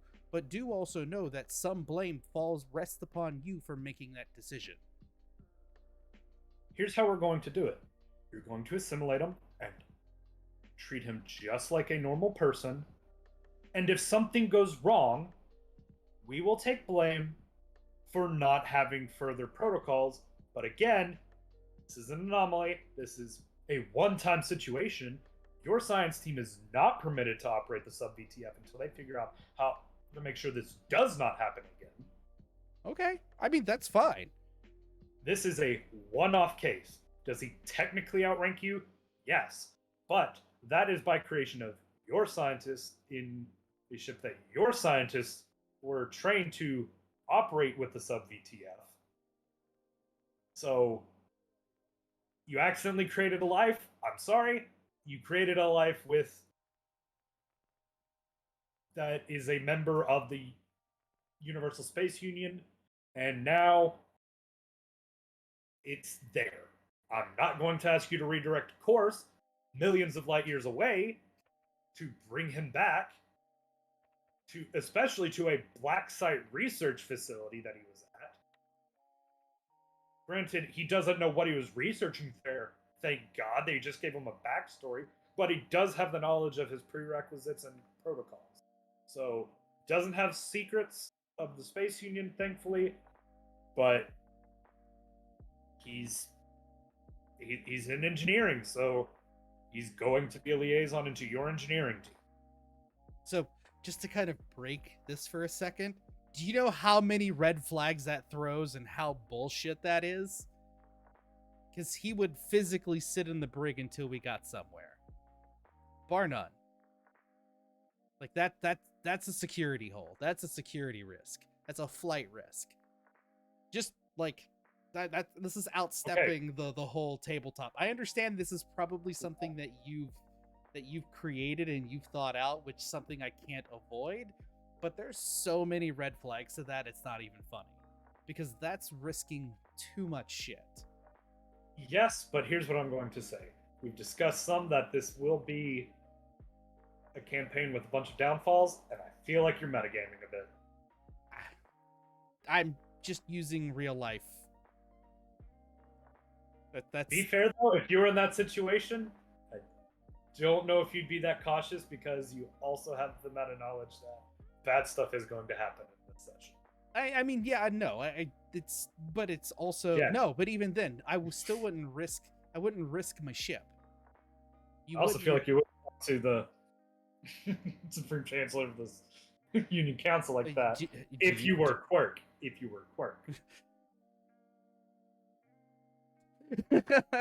No. Following who he Remember, is an image you're not of, you, you're Quirk. Following an image of who he is in that, yes, straight up, Kirk does show respect, but also asks to speak freely. And again, this is the term speaking freely. It's still respectful, but I can still voice my opinion, hence asking to speak freely, which is why I asked it. Yes, but no, they said it's your problem. You must integrate him, but they will take blame if something goes awry with him. Because that's something that initially you said it was all on me. That's why I was like, whoa, what do you mean it's all on me? Because you're the one telling me I have to do it. This is now a you issue, not a me issue. You take the blame. It's a you issue in that your team created it. Absolutely, sure, it happened on my ship, and I need to figure out what caused it and why it happened. But it is your responsibility to, if anything goes wrong to the ship as far as me losing it or that ship being destroyed because of whatever this here's the thing. You are responsible for him as a crew member, but if something goes wrong outside, like from him being approved by the council, they will take the blame for that. But you're responsible for his safety, giving him his orders and everything like that. Okay. No, that's so stepping back there is middle ground there. That's you did not lead that the same way, and that's why I'm like, no. You are responsible for him in the fact that he is a crew member, but you are not responsible for if he goes batshit crazy, just like you wouldn't be responsible if someone from any other ship got transferred as a liaison and went batshit crazy. Okay. That would not be your fault. He was not a liaison. He is a liaison. Now he is. He was not before. But they do basically tell you, we can't keep him in prison because he hasn't committed a crime. The only thing he has done is spawned into existence. Absolutely. Last time I checked, being born is not a crime. But being born is not a crime. You are correct. Manifesting yourself on which you didn't, somewhere where you did not have permission to, yes, you literally, the first thing you do is, standard operating protocol 1 to go. You segregate that away from everyone because you don't know what's going to happen. Now, you can always then come back and apologize and be like, hey, the reason why we did this, you literally didn't exist 5 minutes ago. Literally wanted to make sure you weren't going to just rip the ship apart. The councilman does say, you took the right steps by putting him in the brig. We will give you that. But at the same time, he hasn't committed a crime. As far as we're concerned, authorization was given when the simulation was created on your ship. He didn't have anywhere else he could spawn at. So, unfortunately, that's where we're at. It's a unique situation where there's not a protocol for this. Yeah, no, I have to make it up on the spot. We're kind of flying by the seat of our pants here. I totally understand that, sir. That is completely understandable. It's just, it's my ship. I don't want any harm to come to any of the crew, be it either, I guess, now digitally manifesting themselves in a particular manner or otherwise, because at the end of the day, you physically built this ship for this purpose. The last thing I want... He puts his hand up a little bit more calmly and goes, very busy, but here's the gist. He's a crew member. You are responsible for his safety and making sure he is integrated into the crew, just like normal. However, if he goes batshit crazy, we will take responsibility because we approved this, and it is a new situation. Do I get to terminate him if he does? Yes, just like if any other crew member goes rogue. Yes, sir. Will do. Thank you, sir. Enjoy the rest of your day. And then he says, in the future, if this happens again, which it better not, again, sub-BTF officially offline until this is figured out so it doesn't happen again. But on the off chance that it does, you will brief us, not throw them in the brig so long as they were programmed with all of the prerequisites and responsibilities. Just send them to like a waiting room. Throw them in the brig, make sure they're watched, but treat them like you would a visiting officer. Until we figure out what to do. Noted. Because again, now, if something happens and you were in a combat scenario and this happens, shoot the motherfucker.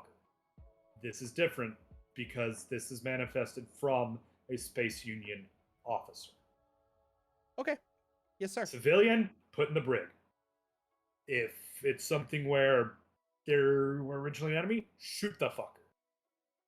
Sir, didn't you say you were busy? No offense or anything, but didn't you say you were busy? Permission to speak freely revoked? Shut up. I'm giving you these protocols. This is the official protocol.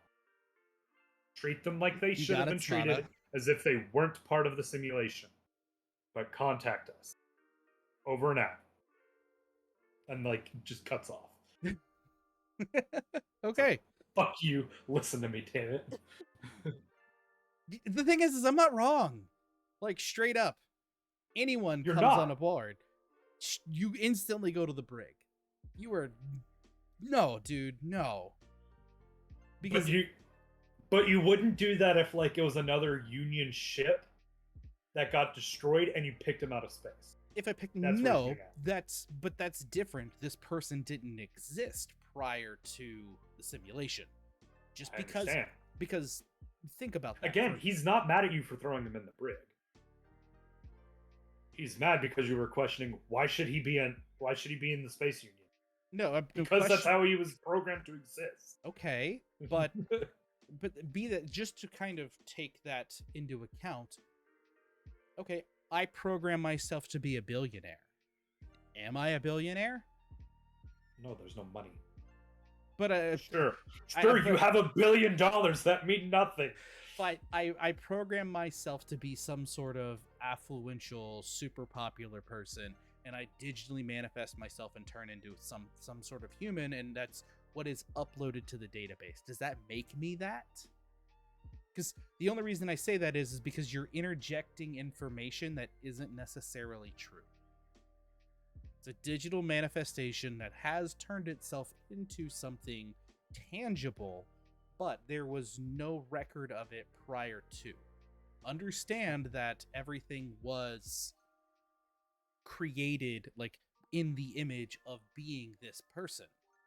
But at the end of the day, do we know that that's actually what happened? And I know that's something that is potentially down the line that I have no idea, but that's my that isn't me metaing. That's literally me thinking the moment you're on my ship and you're not supposed to be. Bye. Fuck out. Anyways, But moving on. moving on. So, huge Reg. Apologies for everything that went on, but I'm just not risking that.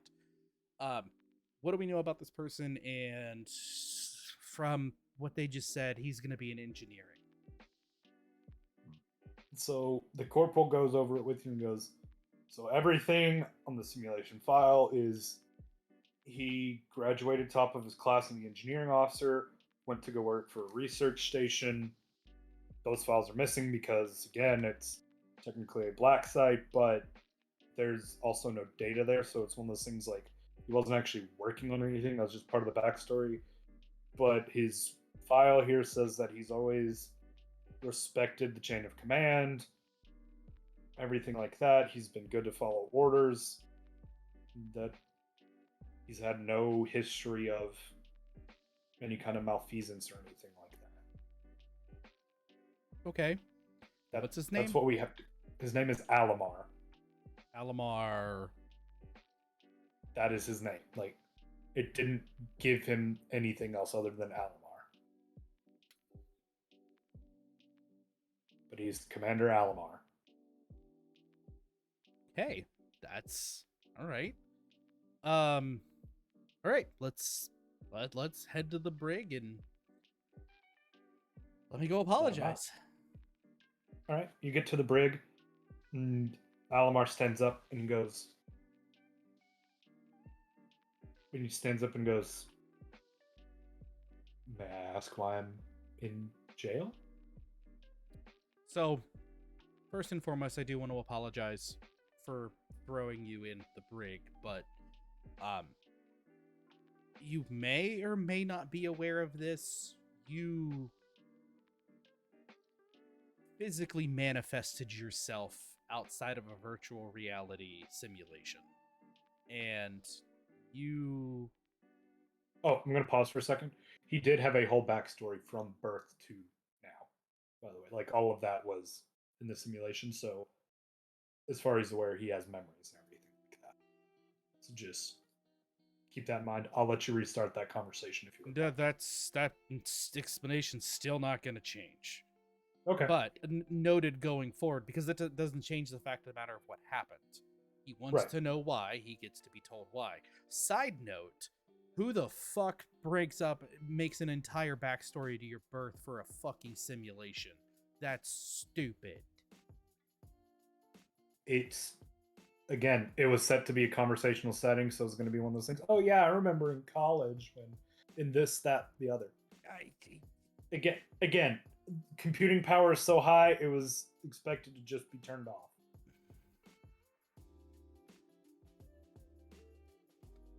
So, yeah. We ran... Fancy magic shit. Yeah, clearly.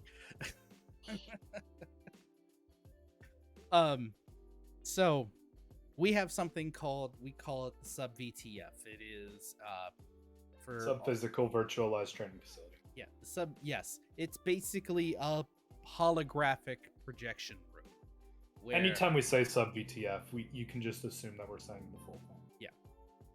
Yeah. And we ran a scenario that was to kind of test the capabilities of this large gentleman here that you see, whose name he is Huge Reg. He is our chief medical officer, clearly probably the one you remember that worked on you after you manifested yourself on the floor of aforementioned sub VTF. And your credentials were then automatically updated to our database that did not exist prior to the launch of that.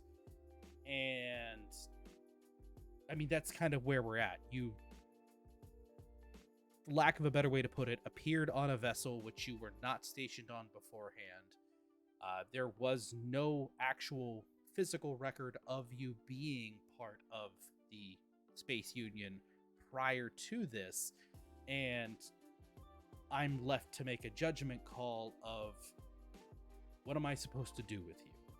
And that's nothing against you and your and who you remember yourself to be, but I can't risk this ship or my crew, and I think, Commander, you can also understand that. I do. I understand that completely. Thank you for the explanation. I am struggling with the thought that I haven't existed until I had that seizure or whatever it was, and having all my previous memories of college, my friends, and everything, but I think I understand. Like, I wholeheartedly respect the fact that I don't want to call it a backstory because I don't want to downplay anything that you remember. I don't want it to seem like I'm talking down. So I do apologize. But I also, I feel like that you would much rather kind of, I don't want to say get to the point, but get to the point and not beat around the bush, because it just, at the end of the day, we're both military men. It makes logical sense to just lay down the facts and just kind of go from there.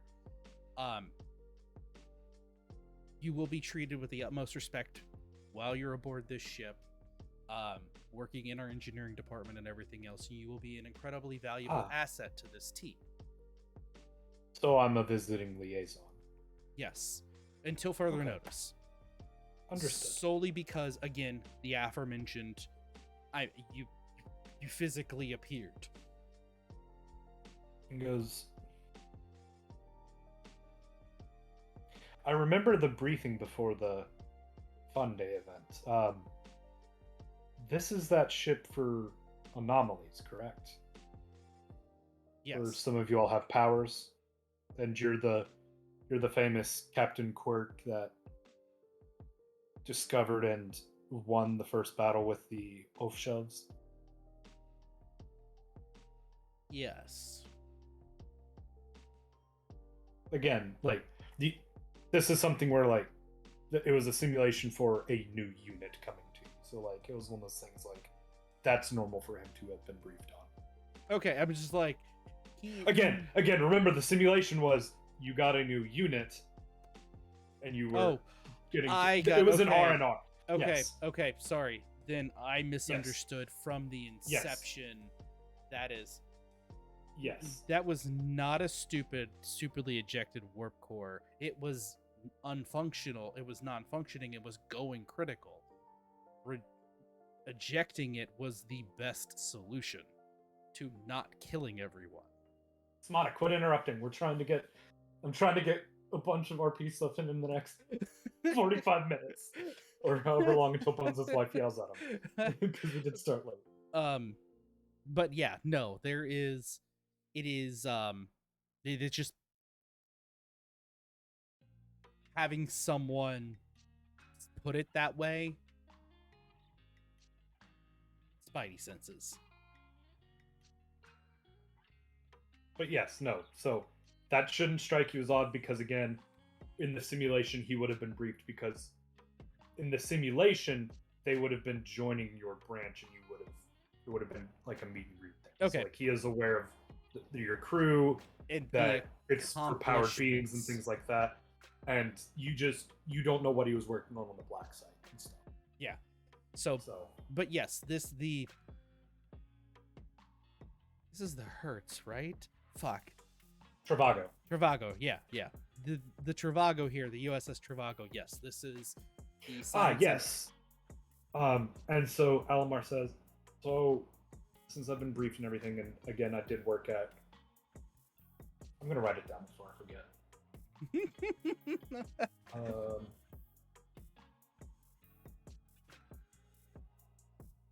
So, if he has no knowledge of what he worked at on the black site, how can he know anything about what he's done? He's worked at Applebee's.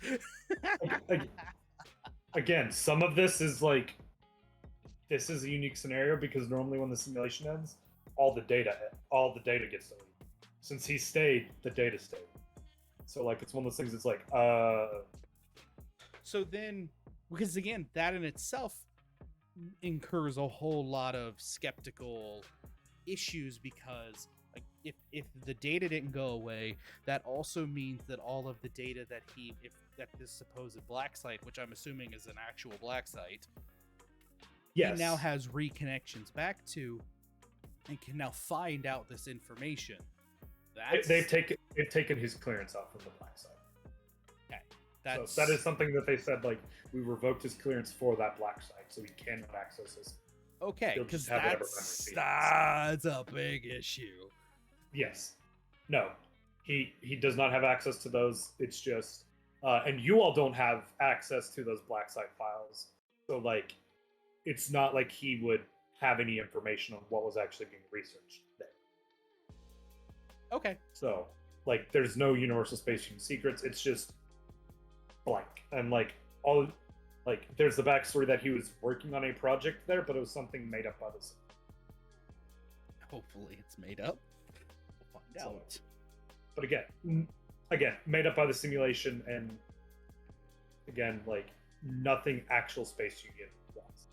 This is totally random and not anywhere near remotely about what's going on, but if anyone, lime, cucumber, fucking Gatorade is fucking ballin'.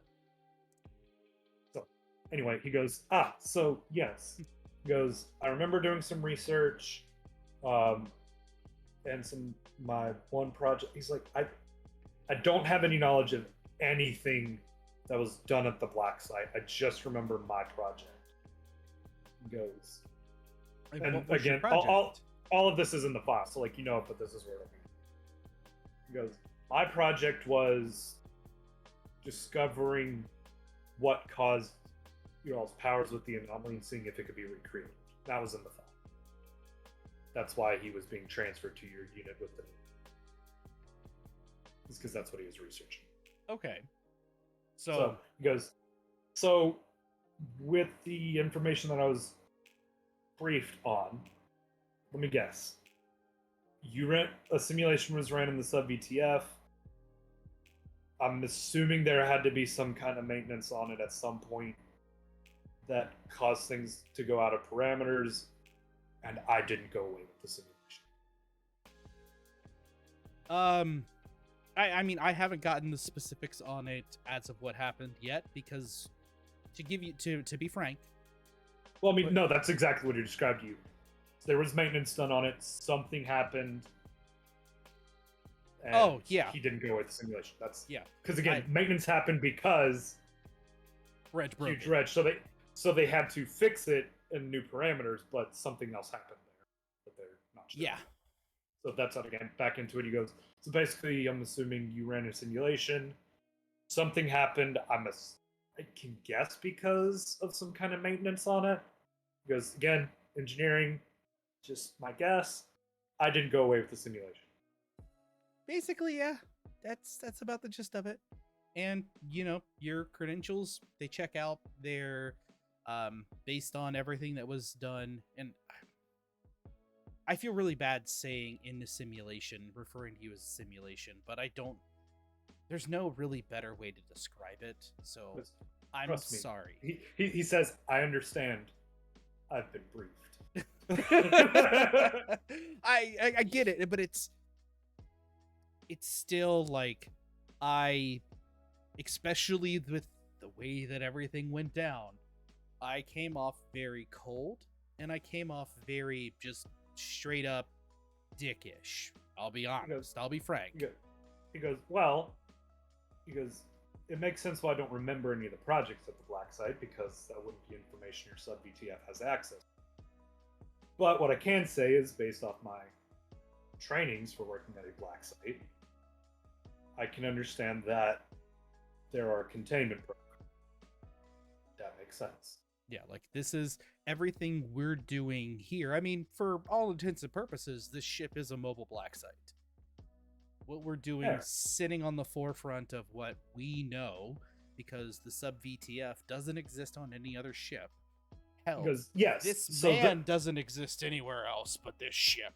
This ship was built around him. Yeah, that's why he doesn't look at him strange. But he goes, okay, so I'll tell you, because I'm assuming the simulation completed now. Basically, Hey, Panda. Welcome, hey, Panda. bud.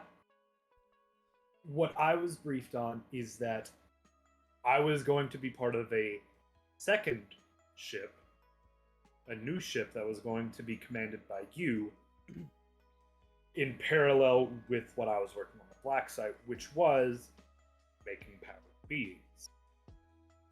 Okay. So I was supposed to be part of phase 2. Going back, that hasn't happened. So I just kind of... He goes, here's what I was working. And like you can see a little bit of some sparks of electricity going between his fingers, like very little. One goes, I got it, but I don't have the power like you all have. I can't. This is as far as it can go, and like you can see, like it only goes like this far. It goes. I can't do it to the range you all can, or to the extent you. That's as far as I ever got. Pause. Mm-hmm. Panda, we're doing good. I mean, as you can tell by thing, this whole episode, all 2 hours of it so far has been all Cosmo Voyage. And congrats on getting an A on your math exam and doing Hell yeah, man. German, dude. Yeah, dude. Fuck, high five, dude. High five. Congratulations. Fuck yeah. Now sit back, relax, and enjoy the tomfooler fuckery that we are doing. But yes, unpause. So, absolutely. No, that's awesome. The fact that you were able to research that. Being that you were now. You know what? While we're here, are you hungry? I could eat. Let's go eat. We're still on the break. Let's go. he walks and like genuinely you're getting along with this guy. And like as you all are talking and like I'm just going to assume for you, you ask, why don't you have another name other than Alamar? And he goes, well, for the same reason the Regis don't have a name other than Reggie. That's like we generally get classified by where we're from. So I am Alamar from Metropolitans. My family didn't keep the other names. Metropolitans. I know what you're thinking. Because, again, I was briefed on you since I was to be joining your crew in Phase 2. Or at least in my simulation. I was not from the same section of Metropolitans as you. See, whereas you were in the Twin Peaks Valley, if I recall correctly? Yep, that's where I punched the naval officer, and that's how I became part of this. He does say, you got to remember, I was a commander, so we were going to be working in conjunction with each other. Because I was briefed on your file specifically. Holy shit! Panda's had 6 ads in a goddamn row. 6. Fucking shit. Oh my god! I mean, I did go through and adjust. So we were eligible for the 55% ad rev. Oh. And basically Jesus right after we Christ. 7. Holy shit. Someone gift that man a sub. Yeah. F for our man Panda here in chat. Like seriously, like F. Hold on. I'm going to log into the Spaghetti and Naked account. I'm doing this just because something happened with his. I'm going to gift him a sub for Mar. spaghetti and naked again. Okay. Is that okay with you? That's fine by me.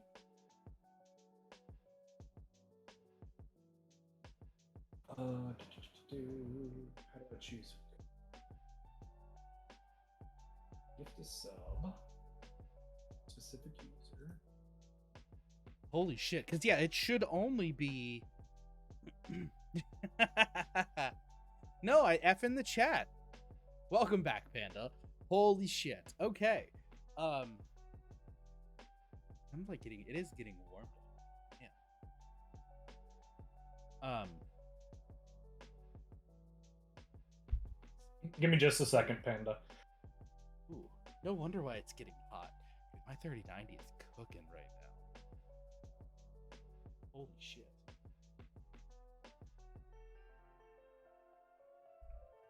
It is cooking.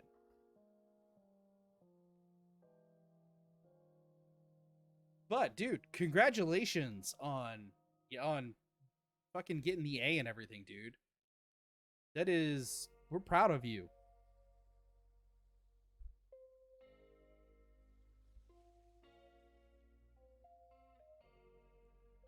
Sib still looks fucking weird bald. I know. It's not a bad thing, like, on the basis of that. remind He me. doesn't look bad bald. I'm just not used to it. And he like says like, oh, I went bald. I'm like, what? I'm like,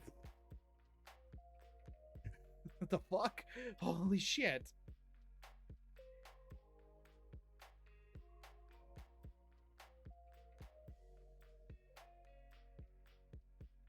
Oh. Okay, that should go through in just a second. Okay, anyways. Hey, thank spaghetti so- and naked for So that is for your 7 ads trouble there, Panda. Sorry about that. Oh. I mean, Yes. it's money that we earned from our viewers Yeah, I every mean, day. yeah, we've earned it, so whatever. We can spend it however the fuck we want.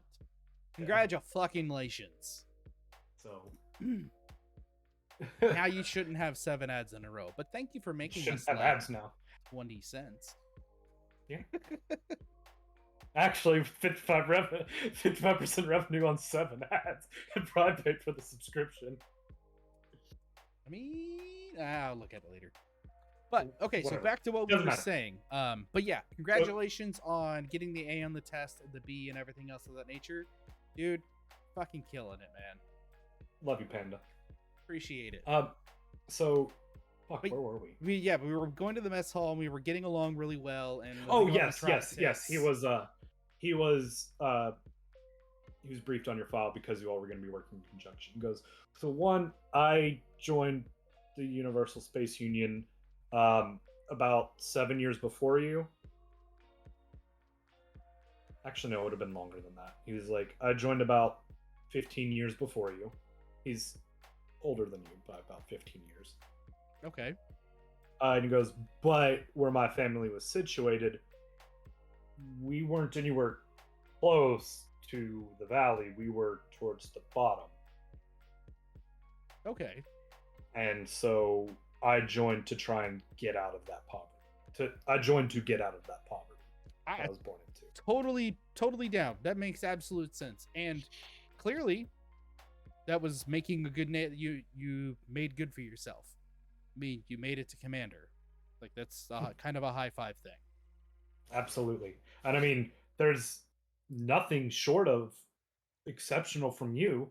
Because I mean, after your battle with the first contact of Offstove, you got promoted to interim captain.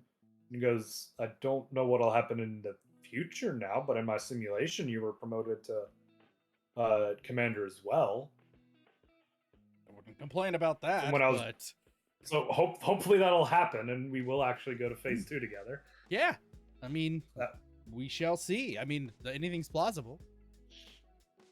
But yeah, I'm assuming we're now at the mess hall. the Yeah. mess hall. What's your favorite meal, sir? Oh, he goes.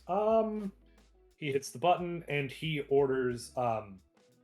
He basically has like Asian hot pot come up. Sounds The so green bo- goddamn good right Yeah, now. he has the hot pot and like the grill box and everything come up. He goes, "What can I say? I'm a fan of the Asian foods."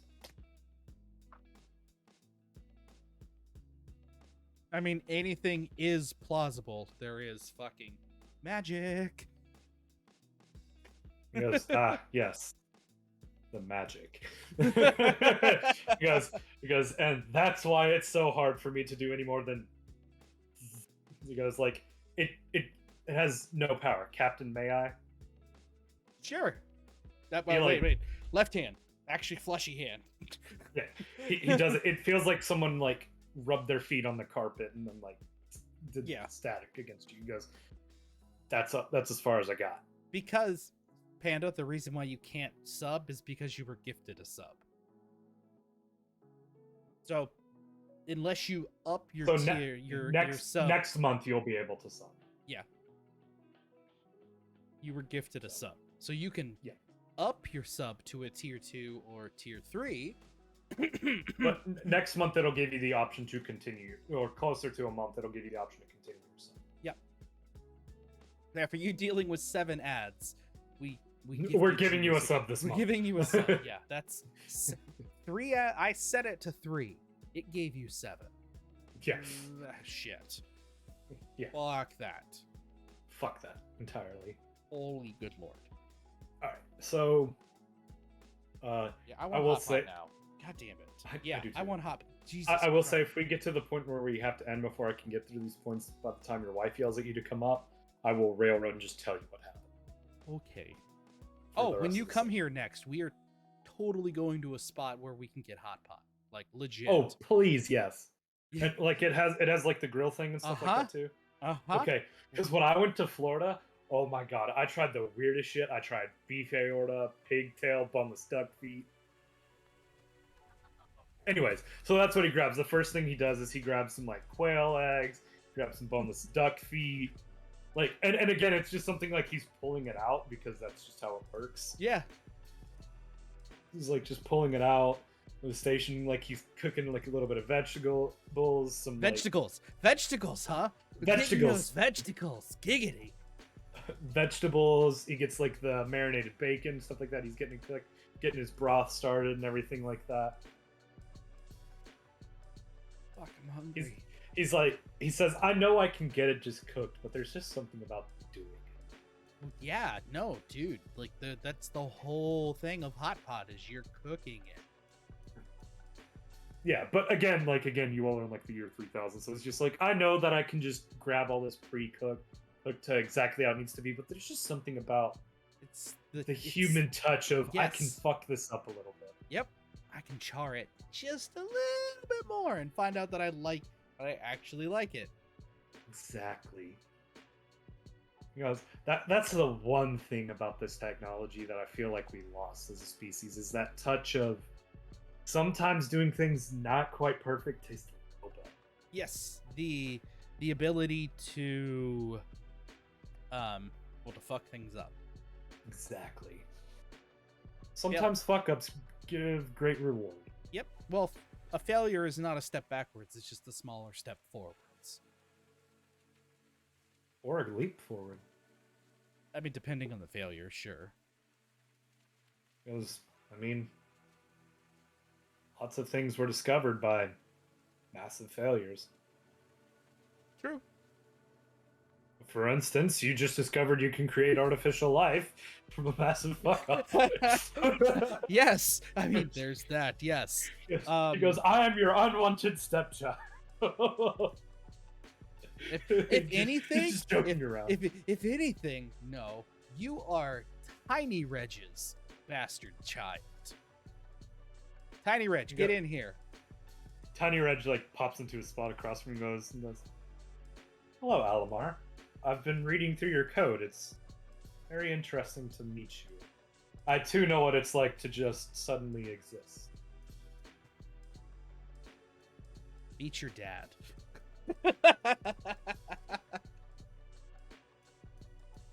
Tiny Reg thanks for a minute and goes, interesting. I mean, it's you're the brains of the ship. It is your sub VTF. It is your. It is. He is your child. He Quote, is unquote. my child. But he goes, I know what it's like to have memories before you existed and things like that. Because again, that happened to him. Yes. Well, yeah, because So, they didn't 'cause the grin. exist. Yeah. Yeah. He goes, I existed, but I didn't. It's so weird. It's not bad. Yep. Pretty fun. Alamar, I feel that Tiny Reg here is probably going to become a valuable asset to you in helping you. I don't want to say acclimate, because I feel like you've already accepted the fact of what has transpired, but dealing with any, I don't want to say like mental ramifications, because sometimes it can, I mean, you may be fine now, but what happens when you wake up at 2 o'clock in the morning tomorrow? Little Tiny Reg does say to him, he goes,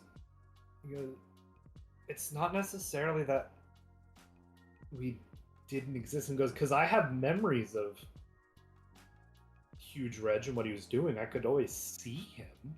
It's just I suddenly existed. And suddenly, I had a life I could live, and I think that's what's happening here. And Alamar does say, I mean, it's weird because I do have memories of physically doing things that didn't exist. That's kind of trippy. He goes, but at the same time, I was briefed on the specifications of the sub VTF and what it was capable of.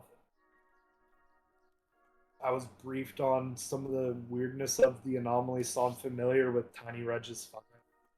Because it's hard to grasp that things I physically didn't happen, but it makes sense from a logical and engineering standpoint. Absolutely. It's more about the fact to know that you're part of the crew. So if you feel like the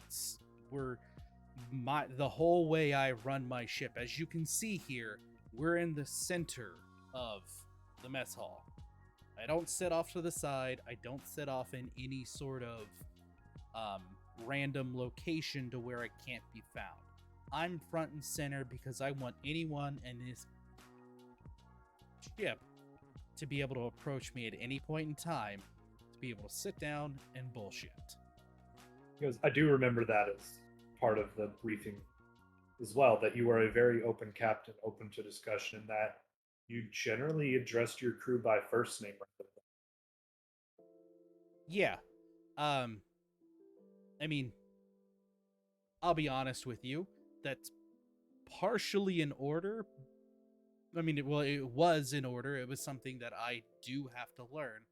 Every single first name of every single person on this vessel for me to maintain, well, my status of being a captain. But it's also become part of who I am and has defined who I am as a leader, because it's also requiring me to learn about the people, which then in turn reinforces my ability to lead.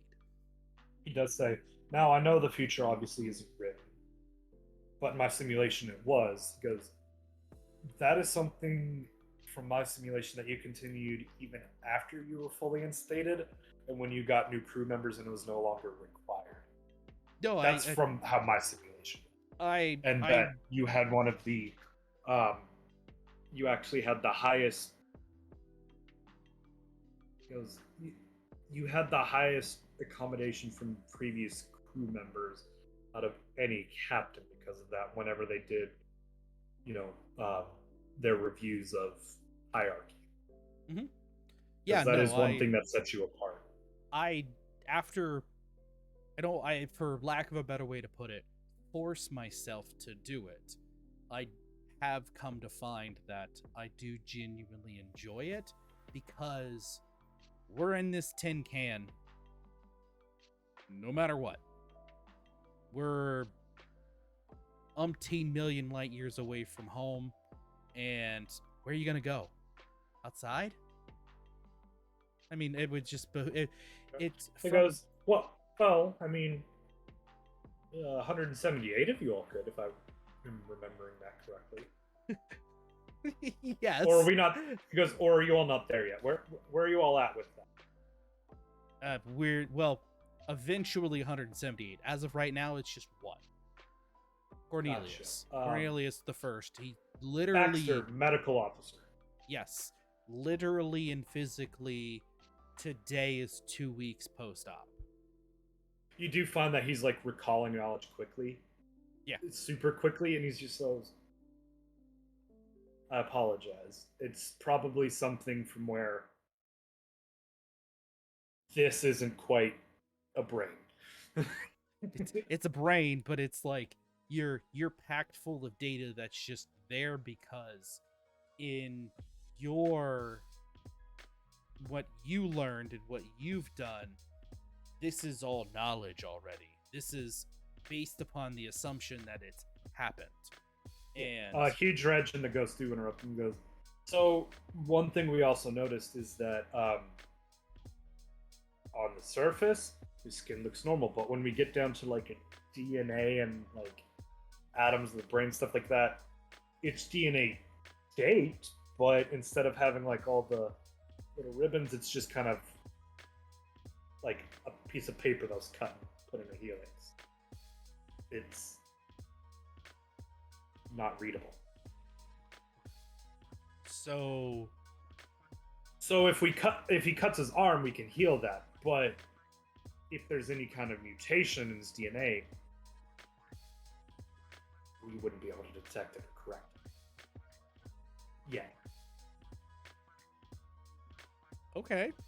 And then Huge Reg and the Ghost do both say almost, or Tiny Reg does say, for this, and he goes, and I apologize to break this to you now, Alamar, but it would be something where he shouldn't be allowed to leave the ship. To risk that kind of, to minimize risk of that happen. I can understand that. Alamar goes, I understand completely, just because not normal. Well, and compounding that, again, no offense, Alamar, you are a liaison, so you are a crew member, but as you already know, a liaison, you are also not a crew member at the same time. Understand, complete. Awesome. I'm a crew member, and I currently technically outrank you, but at the same time, I report to you, and I have no rank. Yeah, it's a little weird. Yes. It's very weird. Normally, it's not commanders that are liaisons. No, but you're... Or if it is, it's a ship run by an admiral. Yeah, this is... Yeah. The circumstance of the fact of the matter is that when the simulation happened, I was a commander. Yes, and when in reality, I am not. You're not there yet. Yes. Not yet. Soon. Maybe. We'll see. We don't know the future. But no. But because kind of I have glimpses of a possible future, but there are a lot of other factors that go into that were assumed and not actually known. I mean, I think there was like a 21st century movie about I think it was a Doctor Strange where he had like 17 million possibilities that he went through or something. I was perusing through old cinema history and saw that and thought it was kind of funny. Gotcha. That makes sense.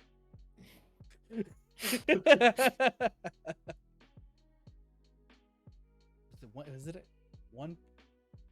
I don't even remember.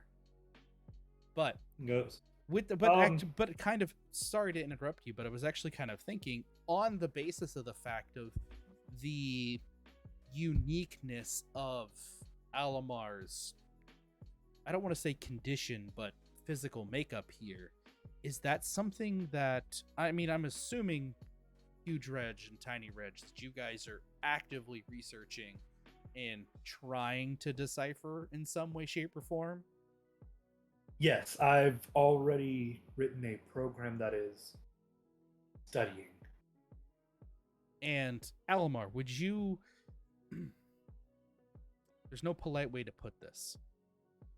Would you be okay with testing stuff?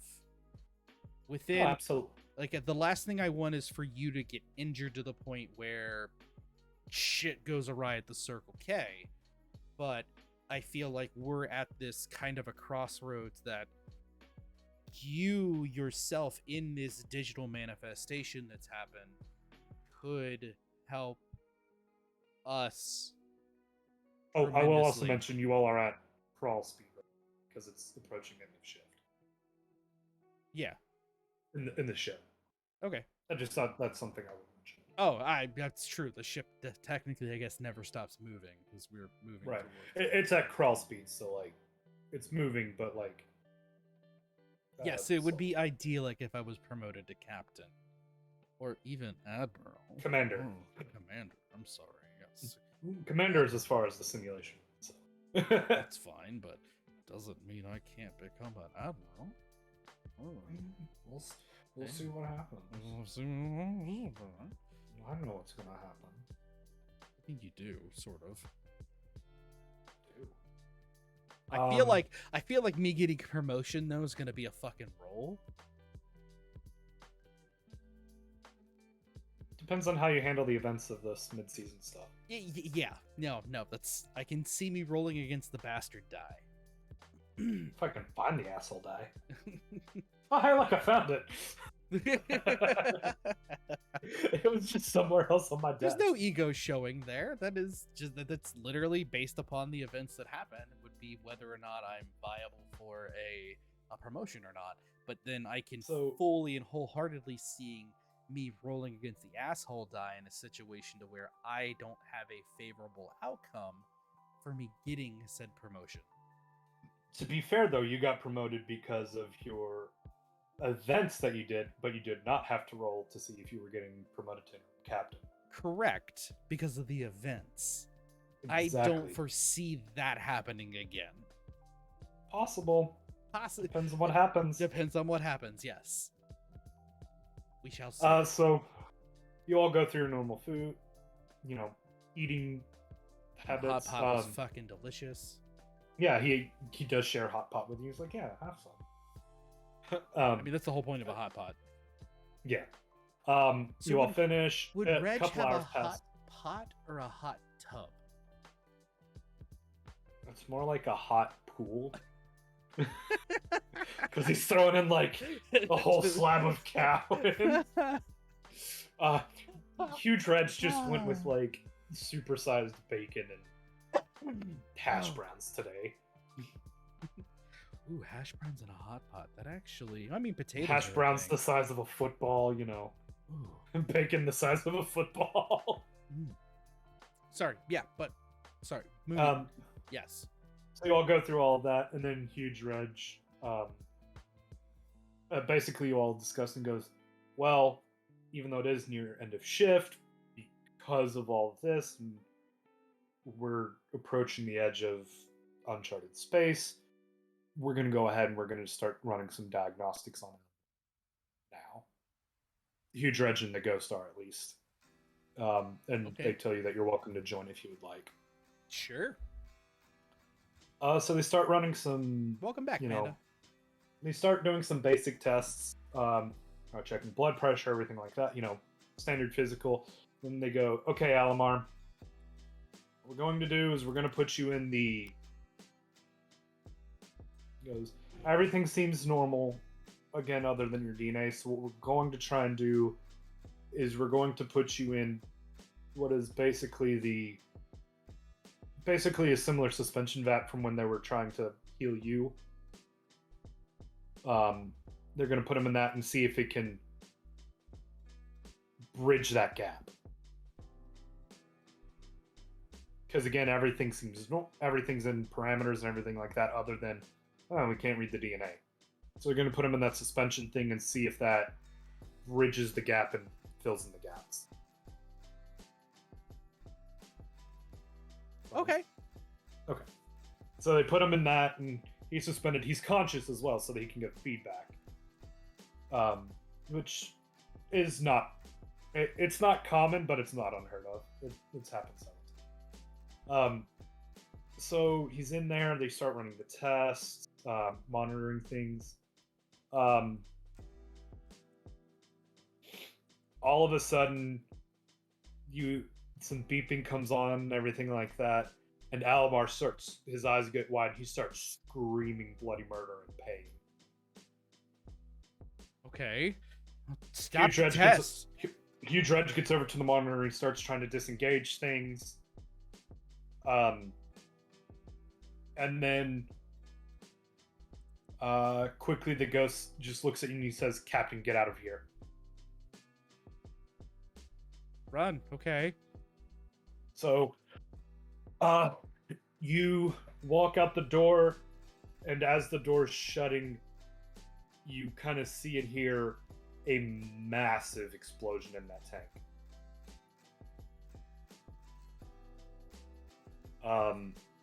And you can see through like the window in it. Big portion of the ship is, which keep in mind it was on the edge of the ship. That medic bay is gone. And you can see Alomar and Huge Dredge floating there going towards the planet. And the lights that symbolize that the ghost is on the ship go out. Interesting tidbit by the fact that you talked about how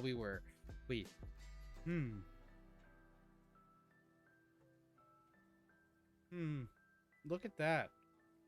Should have kept him in fucking the brig.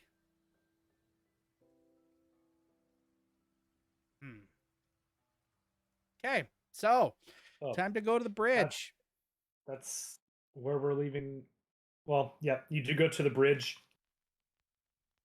So when you do the damage report, which Pact Card has gone up to the top since he is in engineering, navigation, everything like that. Pact Card and Sprocket, because Sprocket is the chief engineer. They're running diagnostics and everything, and they both look at you and they go, "Comms are out, and we're falling towards the planet too." Okay then. After upon initial in that whole med bay, was there anyone else stationed around there? Did we lose anyone other than Huge Reg? No, because it was end of shift stuff. Most people are already in their quarters, but they do say life support is, because it was tied into medical bay, it is quickly going out. We scanned the planet. It does have breathable atmosphere. Okay. How likely is this ship to sustain sustained re-entry into breathable atmo? Because Sprocket and Pat Card are crunching numbers, and they go, "This would be so much easier if the ghost was still here." Which, you know, the range of the ghost and Huge Reg, the ghost should be able to be there, but he's not. And if one, then the reason being, if one dies, so does the other. What it's looking like. Well, yeah. So they start running numbers and they go, "Okay, there's a mountain range there's 3 possible crash sites, because ultimately we don't have landing gear. This is going to be a crash landing. This ship was never designed to go in atmo, so yeah, of course not." Exactly. It goes, "We've got a couple of different options. We can crash into this mountain range. That's going to be our slowest entry point because we're not going to have as much time to build up speed going in there. We can try and do reverse thrusters to minimize damage, but again, we're landing something on a mountain, on a rock." Okay. Is that because there is a desert we can crash into. It would be the softest landing because it's sand. He goes, "Ocean's out because we will fucking sink." He goes, "Or there's a clearing in a forest we can try and aim for." Any of the locations have anything noteworthy of being intelligent life form? He goes, "Those scanners were in medic. All we can," he goes, we're lucky enough that we know that it's breathable atmo." He goes, Fuck. Okay. He goes, "The planet points to where it could sustain life." He goes, "But this is where we're at. The mountain will have resources that we might be able to mine to repair the ship. Keep in mind, we will be able to travel there using the shuttles." He goes, "The desert will be the softest landing. The forest will be our best bet for food in case our food synthesizers go down. Because we will be able to use the shuttles to get to the other locations. It's just a matter of where do we want to plant this thing. And we have to decide quick. How far away is the forest from the mountain? Basically, he goes, I mean, they're kind of all pretty close to each other. He goes, it. The only reason why those are the only 3 sites is because they are close to each other. We just so happen to find a weird space. Smada, this is uncharted space that they're at. The edge of uncharted space, so like it's Smada, Yeah. they just got there. Shut up. Yeah. And even then, you would only have preliminary scans. That's all they have preliminary is scans wouldn't prelim necessarily scans. be able to tell you anything per se, other than the fact that it's a habitable planet. Yes.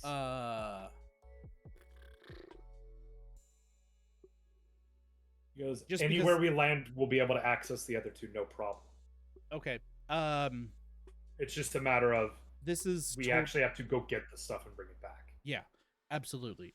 For crew, is crew mostly on the bottom of the ship or the top of the ship as far as crew quarters are generally on the top because the bottom is going to be your cargo. Okay, just wanting to make sure. Like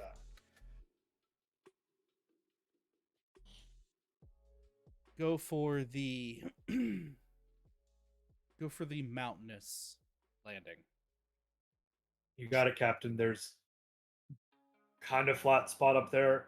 Looking at it, he goes, it's about the same no matter what, but it looks like it's an 80% chance that we can stabilize the ship on a ridge. Do it. Make it happen. Okay. Wake all crew and, of course, tell them to brace for impact. Oh, of course. Red alert's already going. And yeah.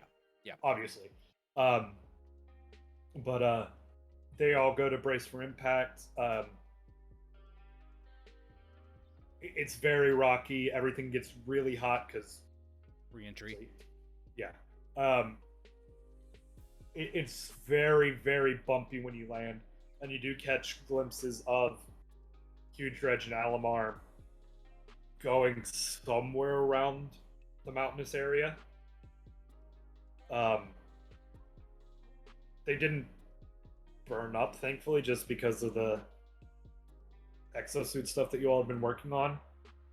But you can't scan them to see if they're alive, and the ghost not there doesn't bode well for Huge Dredge. Yeah. It's very rocky, but you do manage to get it on the ridge. The thrusters, like the bottom thrusters, they are definitely damaged. But you get it on a safe ridge, and you get it on a point where you can go in and out of the ship onto the ridge and things like that. It's not unbearably cold. There is snow, but it's, instead of being, like, it's not negatives. You all will definitely need your coats, but it's not. Like, it's teens degrees, not negatives. 30 below.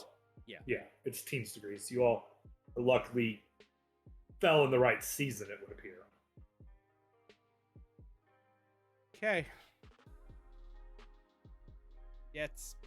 And again, communication's completely out, so you all can't contact the Space Union or get out of the distress signal.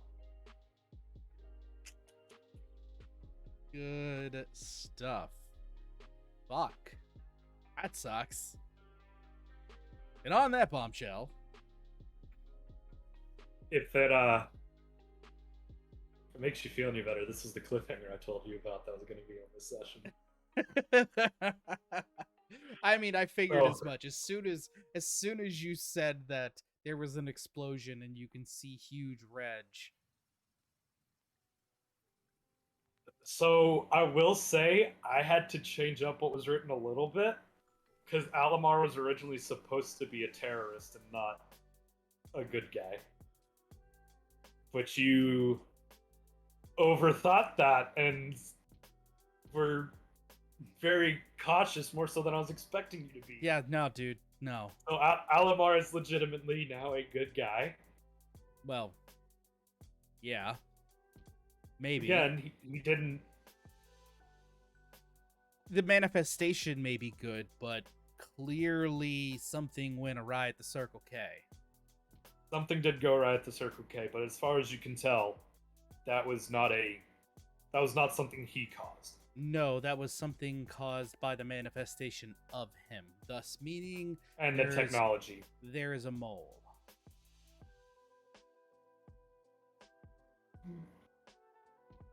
Only one way that something altered to the point of manifesting itself is because something was modified, and it was purposefully done so. Thus meaning there is someone aboard this ship, be it either whoever the case may be, that is not adhering or does not agree with what is happening or is not in alignment with the Space Union. Because that was physically meant to incapacitate. Someone on the ship definitely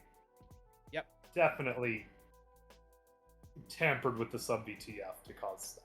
Yep.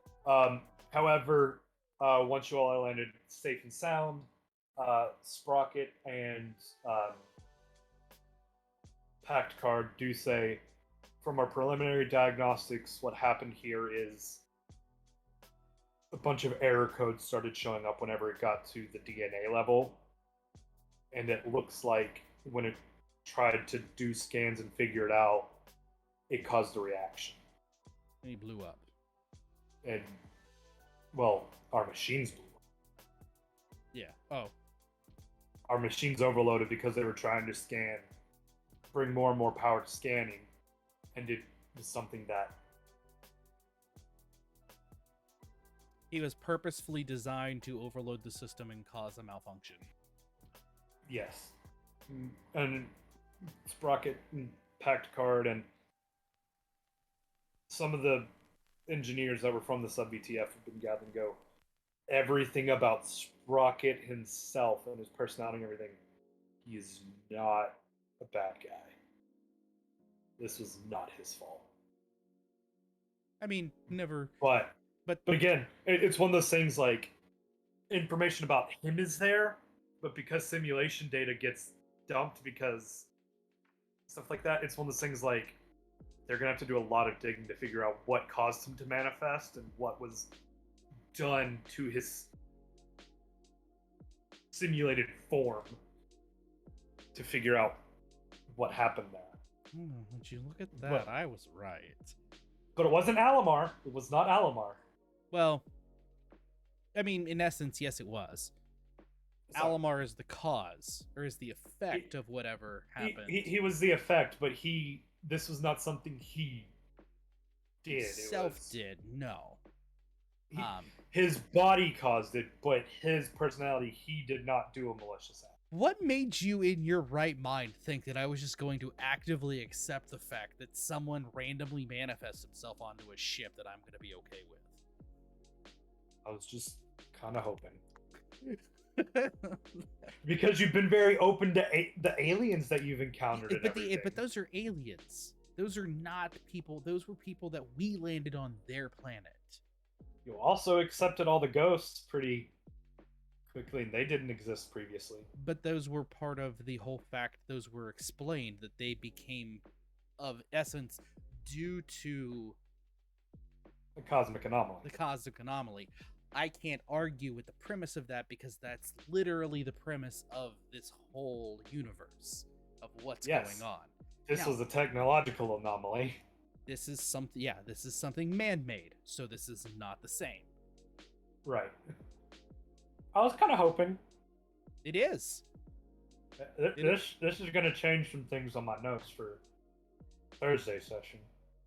Yeah, and the unbirthed twins. Because now Alamar's not an enemy. Yeah, well, and potentially Alamar's dead. Who knows? We don't know yet. Yeah. Well, yeah. You potentially know, but I don't, and neither do you. Alamar is assumed dead at this point. So, I mean, so is Huge and he was not a bad guy, whereas he was written in to be a. You were like, straight up. You said there was a manifestation and he was in critical condition. The first thought is he's a bad guy. The first thought that went through my head, he's bad. There's zero reasons why that should have happened, and the only reason why that is a case is if the thing was tampered with. Now, I should have said something to the simulation team. To the simulation team and to the council. The council, because that could have potentially, they may have to your baby, deal with it. Like, this is now no longer, this is big bad. Yeah, this falls under the realm of they're going to take responsibility for that happening, because that was not something that was predicted. I mean, all of it's their fault at that point in time. This whole incident is literally their issue. Yes, like everything that just happened to the ship and everything, is their blame. But again, your directive is still to seek out the safety of your crew. Yes. So you are expected to try and at least mount a search and rescue on that possibility. I mean, I will absolutely mount the search and rescue, but bastard's going back and fucking, until further notice, he's going back in the brig. What are you going to do with the simulation team in the meantime? They're all in the brig until further notice. All of them, and even anyone on the ship currently is a problem. Anyone that was at least any clearance to the sub VTF. Anyone that has clearance to be in the sub VTF, in the innards, and actually not even that either, because any of that can be manifested. Again, uploading information to a database. The sub VTF is a closed system, so the only people that would have access to change the coding would be the simulation team. Sure. That's what I'm telling you this out of game. Like, they're the only ones that could have done this. Okay. Out of game, sure. That doesn't mean it was. Again, person digitally manifested itself and interjected themselves into a system which they shouldn't have had access to.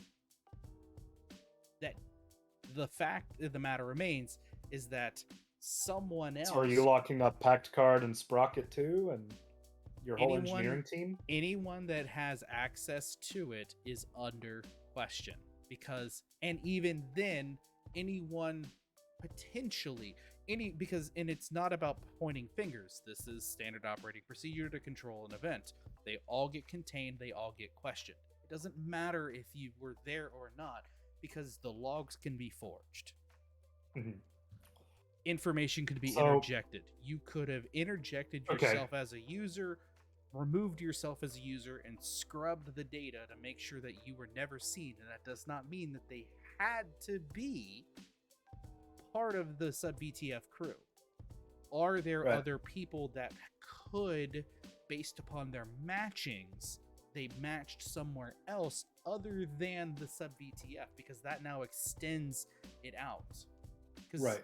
So I'll tell you, there are 4 engineers that worked on the sub VTF repairs that had temporary clearance. Okay. There's the simulation team, and that's all of anybody that had any kind of clearance to even access sub VTF systems, because it's an enclosed system. I get that, but then it gets into the account that what we did to optimize everyone in their roles is that they had an assessment and they were placed in their role based upon an assessment. Right. So the computers that the sub VTF uses for simulation, everything like that, it's that simulation team, those 4 engineers that were doing repairs, and then the only person that can give or revoke access to those systems is you. Okay. So that's how you know who it could have possibly been between those 4 engineers. That's how you know that the only people could have been are the 4 engineers in the simulation, or But you, but also, but or yes, you technically. yes, technically I could have sabotaged myself. You're right. Is plausible shit, random stuff like that people did, whatever. But again, come back to the fact that you had a simulation that then communicated outside of the sub VTF, and it uploaded its information to the Space Union's database to legitimize itself. No, what happened there was when they ran the credentials, because you were asking did they exist before, so they scanned the credentials. Sleepwalking Yuan is the real villain the So- whole time. so that- Damn you, that- meddling kids! That wasn't something where the sub VTF created that Oh. afterwards. It was when the simulation manifested. Those were the credentials that were made by the simulation.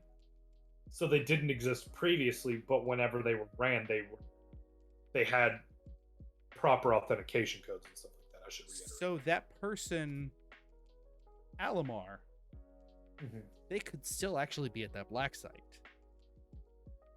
They weren't there before. Like, there weren't previous records of them being there. It was one of the things that the simulation, whenever it did it, it was something so that if you wanted to look up records for them, it was in there, but it wasn't expected to be manifested. So whenever they scanned the codes so you could see if they was there previously, they were like, no, they weren't there previously. They're in there now because the credential chips, it had all the proper clearances. Yeah, they And made that was that. just part of the simulation. So this is again that's why first thing, did they exist prior to? No. Why the hell? Like, no. Yeah. Yeah, no, so that's what I'm saying. Like, you know, as the captain, the only people that could have done this are the simulation team or one of those 4 engineers. There is no one else that would have remotely had any possibility of it. So, I mean, I hate to say that Pact Card is on that list, but he is on that list because He did not work on the sub VT repairs okay. because he's specializing in Oh, it's true. He's he's specializing in the mech suit program. true. That's a valid. Packard and Sprocket is a power technician. Bye, So Panda. Thank you for joining, bud. bye, Panda. So these were 4 crew members that were joined onto the Trivago that were unpowered people. So everyone on that team are unpowered people. Okay. I was gonna say I don't think that it would be someone powered because that kind Yes. of goes against everything. Granted, Yeah. people are weird, so who the fuck knows? Yeah. Sprocket, Pact Card, they weren't part of the project. They're powered people. They never had access to sub VTF systems. I still can't shake the fact that it's plausible that someone outside of the systems interjected themselves. Right. Again, Because that's the it's whole one- that's it's- the it- whole it's- point. Right. It's one of those things where like the only person that can give and revoke clearance was you. And so you know everybody that had clearance ever to edit systems, because otherwise it would have tripped a warning in the ship. You would hope. Like an anti-tamper warning. Or there would at least be signs of the tampering. Well, and that's the thing too. We haven't had the time to look over that yet. So Right. at the moment, that's still a plausibility. Basically, anyone and everyone. Yeah. What if my credentials are spoofed? Right.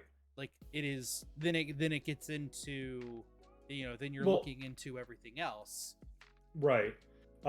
So those 4 engineers were on there because they were the 4 engineers that helped build the sub VTF initially anyway. No one else on the ship other than the simulation crew and those 4 engineers have any real understanding of how it actually works or functions. Is what I'm saying. Like, case in point, just objective, those are the only people it can possibly be. Okay. So basically, Objective, all of them are on lockdown. There's 10 people total, 4 engineers, 6 simulation specialists. All 6, That's all it. 10 of them are in the brig. Yeah. They But will... like that's what I'm telling you. I'm like, there's not a single person from engineering Okay. other than those four. There's no one else that could have even remotely possibly done this because those are the only 10 people that have any idea other than the ghost, which the ghost is gone, that had Yeah. any possible knowledge of how the sub VTF works. And the only thing the ghost really can do is write simulations. But he did not work on this simulation. Because The again, Sims be like, again, he shut was up part and of take this simple murder mystery Yeah. setup. Yes. Sorry, it's just I'm- like I'm thinking. I'm narrowing it down for you. I'm working in, Yeah. working in the internet realm and cybersecurity. Interjecting credentials and removing them and scrubbing them is a thing. So Yes, it is. instantly, like, okay, there's 178 non-powered people on the ship. Right.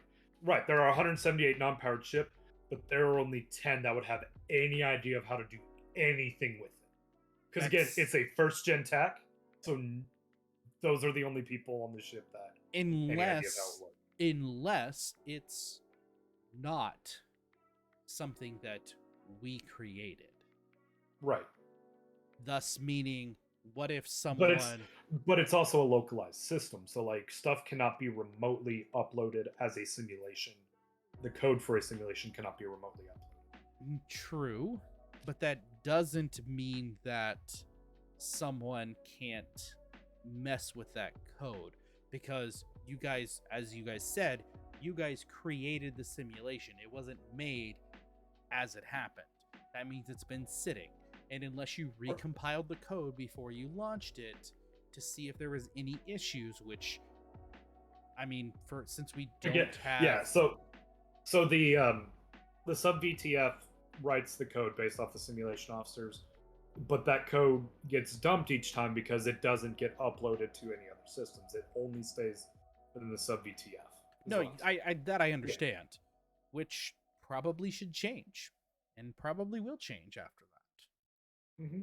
Again, first gen technology. Even if it's still being a centralized, I'm sorry, a compartmentalized platform. Yes. Having this is one of those things. Hindsight's 2020. Should have asked, hey, what happens to that code? We should probably save a copy of it, because if we need to run a reference off of it to make sure shit didn't get fucked, how did it get fucked up? There are access logs that you can see, but like the code itself doesn't get seen. Well, yeah, but I mean, I feel like there should still be a log of errors. I will say, the clues and everything for you to find out who did it will all be there, but it can only be one of those. So that, and you and Quirk do know that. So but I'm telling you now, it cannot be any. Okay. Outside of this. No. Yeah. I'm telling you that so on Thursday we're not running down rabbit holes of what if there was this other guy that is a cargo specialist who happened to have because that was my instant thought. There's 178 people. They had three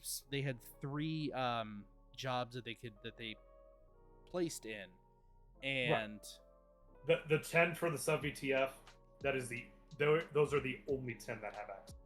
Okay, so it is one of the 10. It is one of the 10, or yourself, but you know it's not yourself. Yeah. Bones? I didn't write this. You did. It wasn't you. Yeah, it had to be one of those 10. So then... Yeah. So, does that mean there... So, hold on. There are sleepwalking Juan.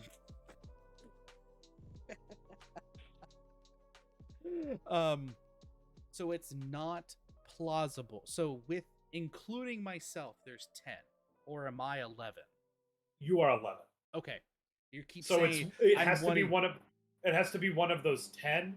Okay, but you are the 11. I'm the one overseeing everything. Right, and you know it wasn't you. Yes, as far as I'm aware. I mean, it's your character, so you would be aware. I mean, this is... Okay, Bones, did you do it? No.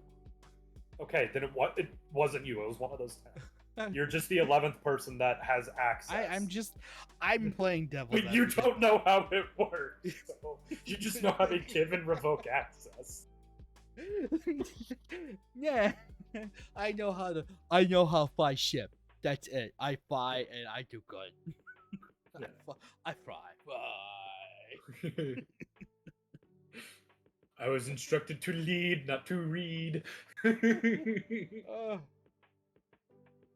Oh my god. Unless you were sleepwalking. It's just No. fucking shut up. So it's one of those 10. Okay, that's Plain and simple. I have to replan some of this stuff now. damn. Like that's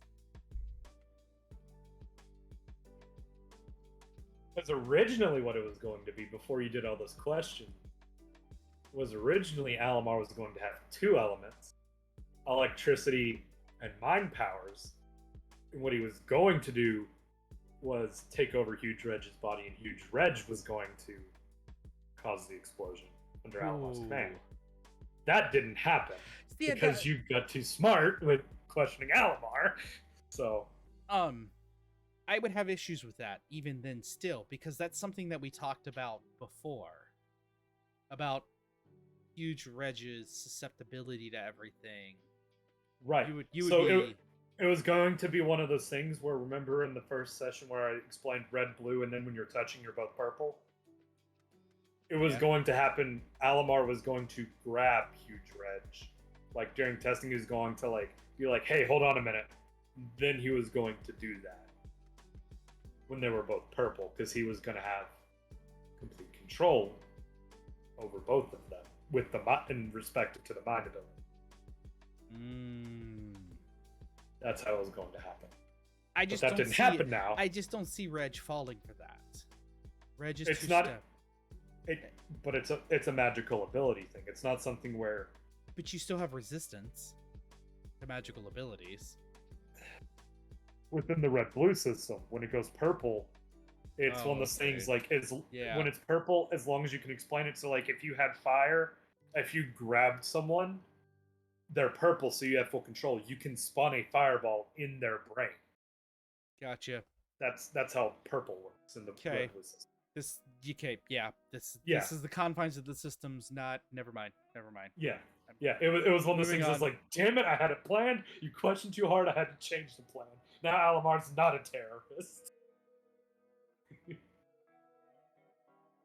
Yeah, the clock strikes 1. Okay. It was going. It's also not like I have to get up and go to work either.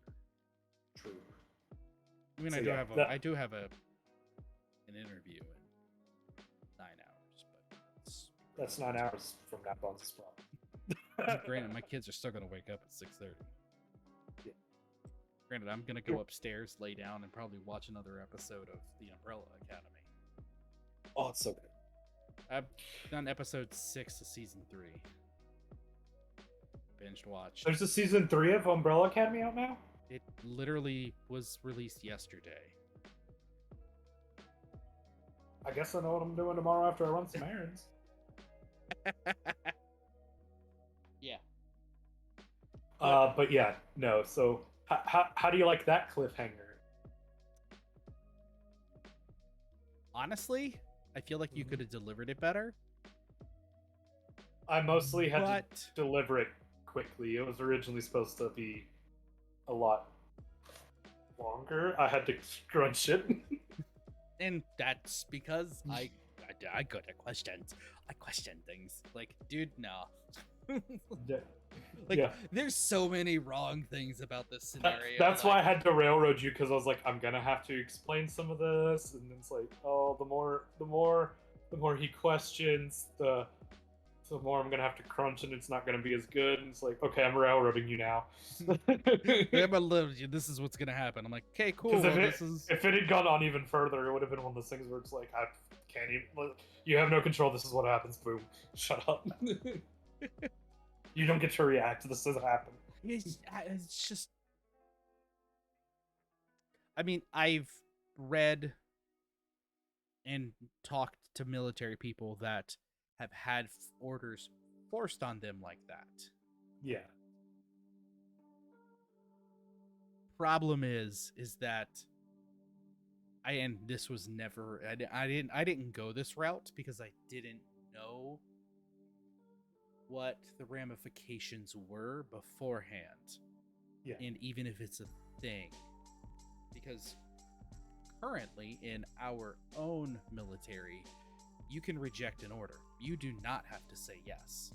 If you feel that it is something that is going to damage or injure yourself or who you are in charge of, you have the absolute and utmost ability to deny that based upon those claims.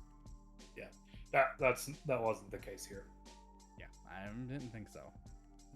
No matter, and I don't think there would have been any other like, nope, you're being tried for court-martial. That's not how court-martial works. I haven't actually done anything wrong. I'm rejecting an order based upon the fact that I feel like it would put the crew that provision in is danger. not in the space. That provision is not in the Space Union Navy. So if you had rejected it, then they actually would have been able to. Yeah, that's since I didn't know. Yeah, I understand the provision you're talking about. Again, I feel like that's that's my dumb. family, but that's why that should be there. It should be there, but it's not because future. Society's different. It is. That is actually the backstory to Doom.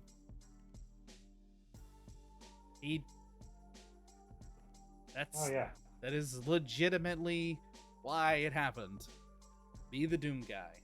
Yeah. But yeah. Which, speaking of that, there's a remaster of the original Doom. It's called Brutal Doom. It is redone in like ray tracing. Ooh. Dude, it looks wicked. I'll have to check it out. See if I can pull up. But yeah, did you enjoy it other than me having to scrunch and stuff? No, it was awesome. We did start an hour late, and then you asked a lot of questions. Yeah, Brutal Doom Black Edition. The open image in a new tab. Yeah, again, I feel kind of bad that I had to scrunch, but at the same time, I was like, look at that. I need to get this out.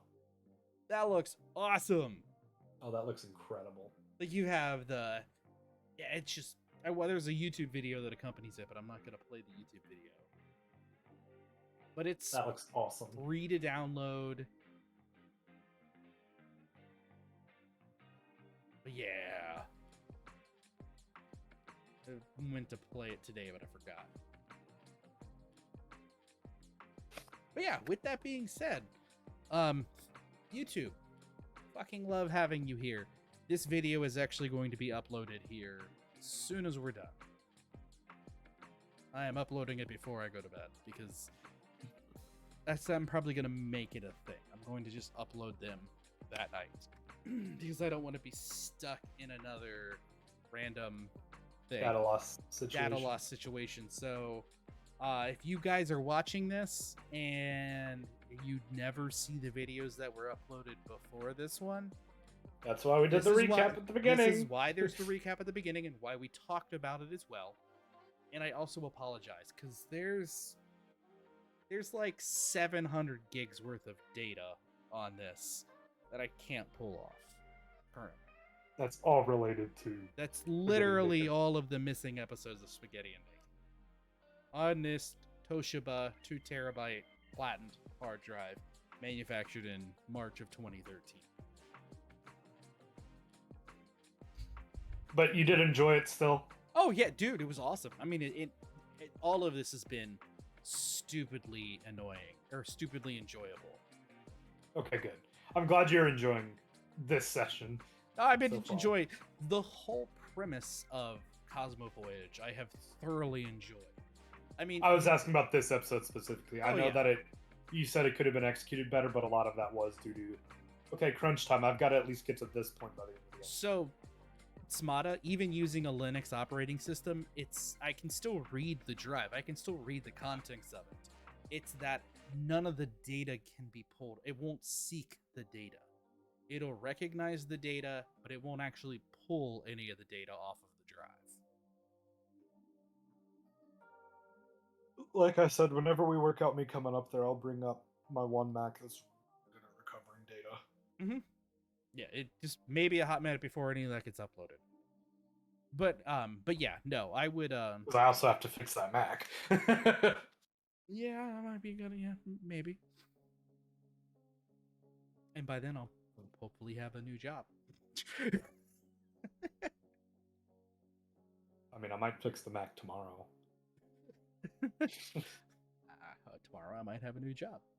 That's fair. We do need to figure out when I'm coming up there so I can bring you that 3D printer as well, though. Yes. And so you can drive my Camaro. Yes. Well, at least I got gas today, and it was $5.26 a gallon. I paid $4.24 today. $5.26 for. Well, it was $4.74 for ethanol, 85.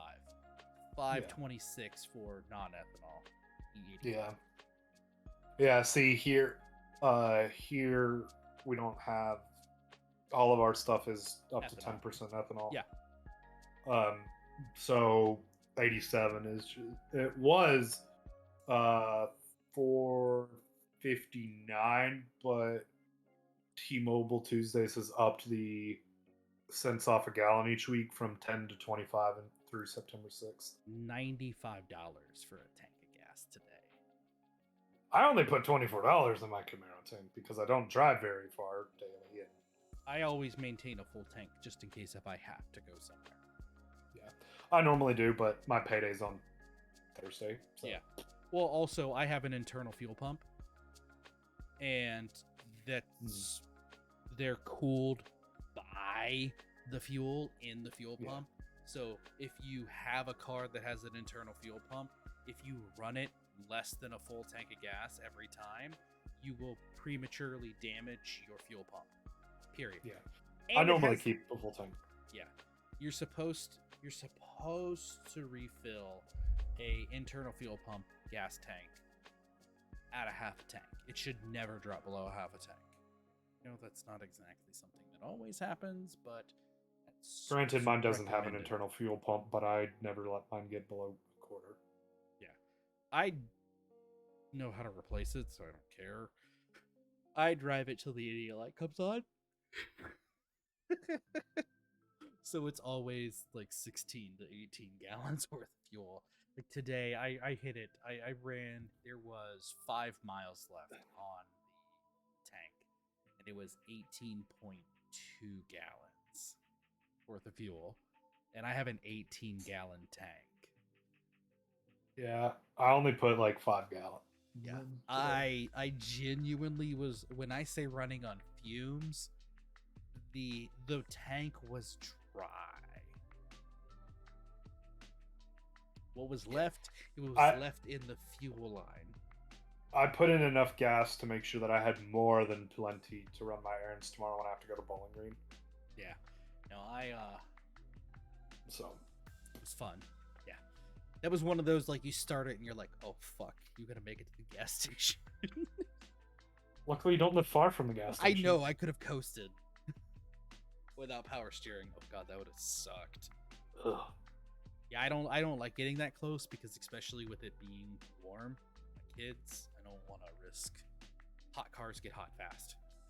Or, well, when it's hot outside, cars inside of cars get hot fast.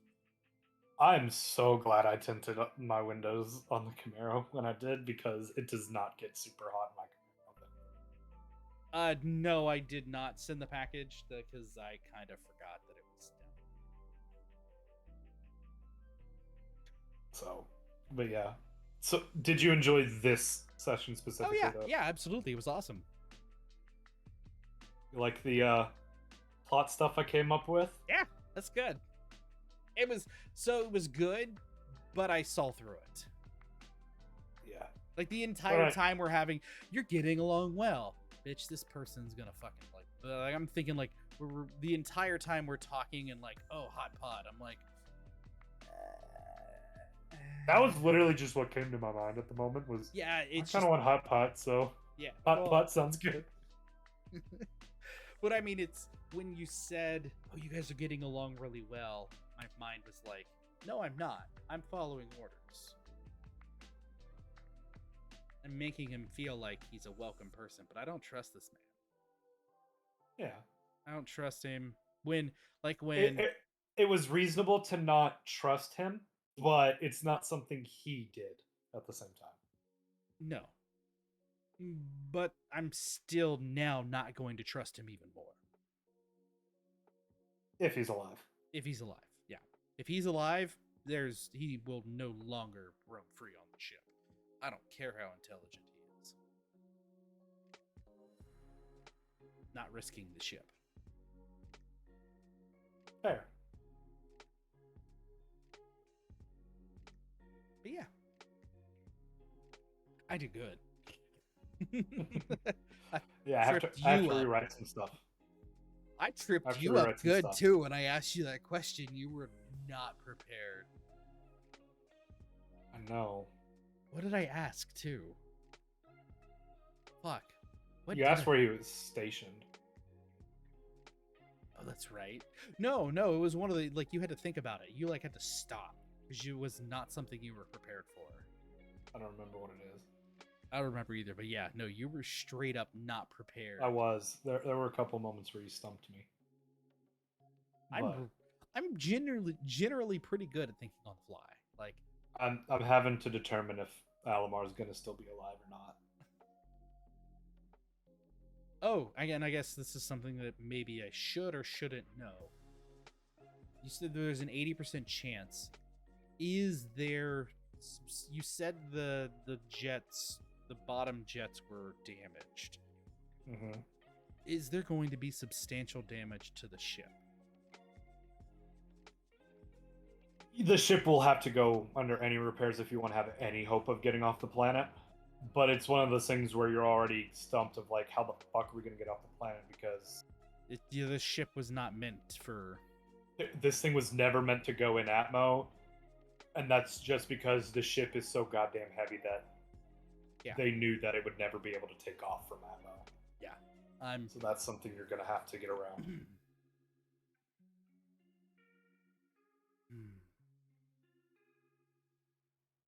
It is it damaged? Yes, it is repairable damage, but that's not the damage is the damage is not the issue. The issue is how the fuck are you going to get a however many million ton ship off of the planet when the ship was built in space in atmosphere, like in space? Yeah, how do you get a ship that was never designed to be in Atmo out of Atmo? Out of Atmo. Well, see, here's the thing, Smada. They're not sure what kinds of materials are available on that planet yet. That might not be an option. That's something where one's gonna have to RP and find an option. I feel like the first thing that needs to be done is comms need to be rigged. They need to be repaired. Because I have to get in touch with. I have to be able to send it some sort of distress signal, because if another ship could come out, then the feasibility of potentially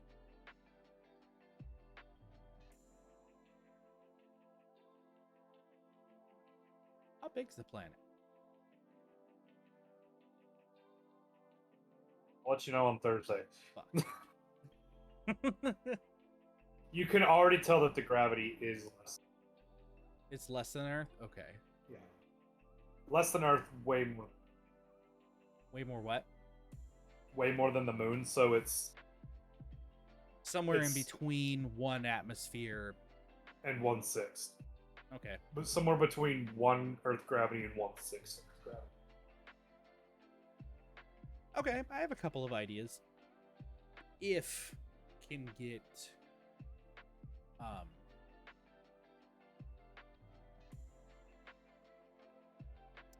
if we can get comms back up. I feel like I think it's a little weird to have comms by sick bay, because comms should be by the bridge, because that should be something that shouldn't That's the last thing that should be able to go out because you should have damage. Right. So comms were not at sick bay. Something in the overload of med bay knocked out all the comms. Oh, okay. That makes more sense. That's potentially feasible to be repaired depending on what the issue itself is. Yeah, basically what you have to do is you have to repair the bottom of the hull. You have to fix the giant hole where medbay was. Ideally, you would make a new medbay. Yeah, but the thing is do I actually have to repair medbay? You at least have to get a hull. You at least have to get a hull there and get the shaping right. No, not necessarily. From an aerodynamic standpoint, it would be a lot easier to make that hull in its original shape and leave that spot empty on the inside than to. No. I'm telling you as DM. That's great. I'm telling you that aerodynamics mean jack all in space. I mean, jack all in space. They do mean something when you're trying to get something into space that was never designed to be out of How space. tall is the ship? Oh, it's tall. How tall is tall? Very. How tall is tall?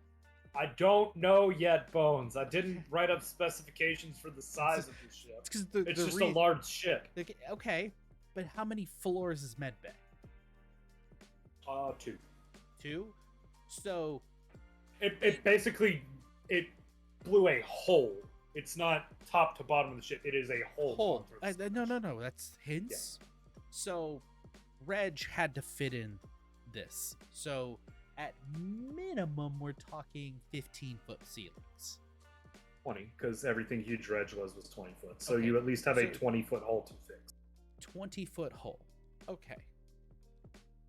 Well, it's 40. A hole in the 40, because two bays, 20 feet apiece, minimum. I was accounting for that. It is 20 feet tall.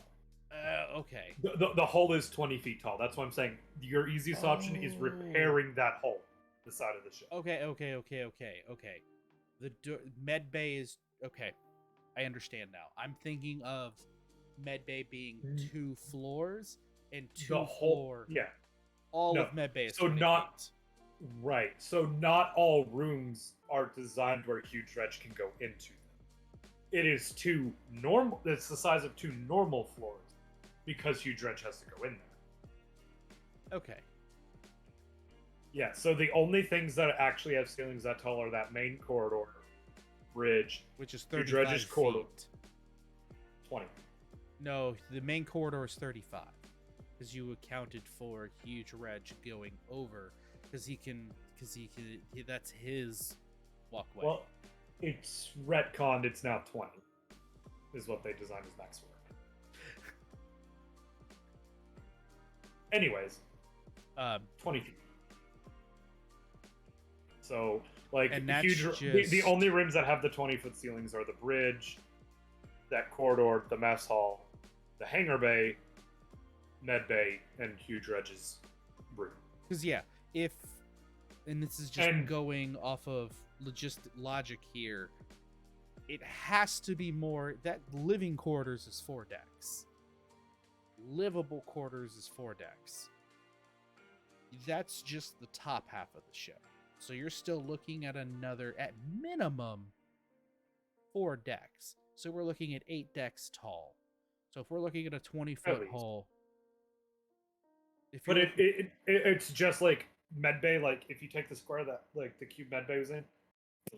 Yeah, no, I understand. Out that wall. Yeah. But I don't have the specs for the ship, but basically I'm telling you, like, your easiest option is just repair.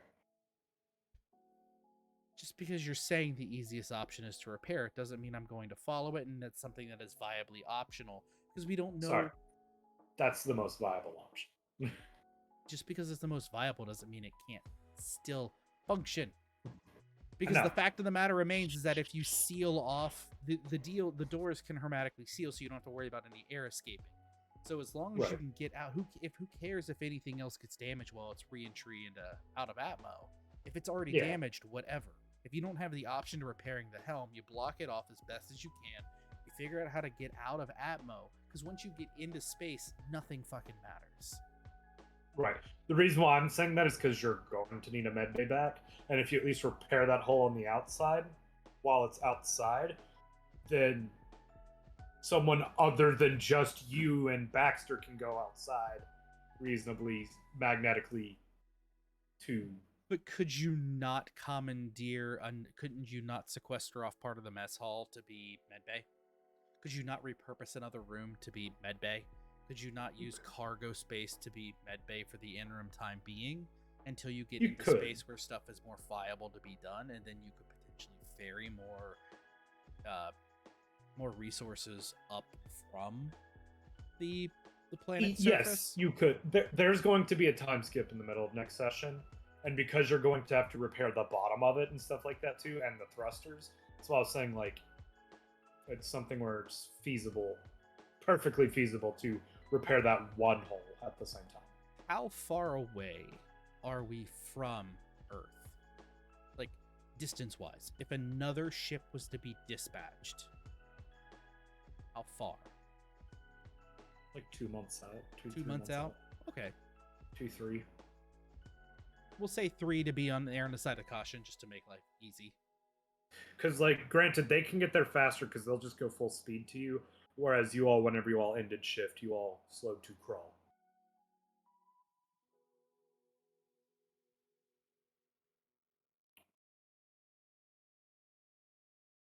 So.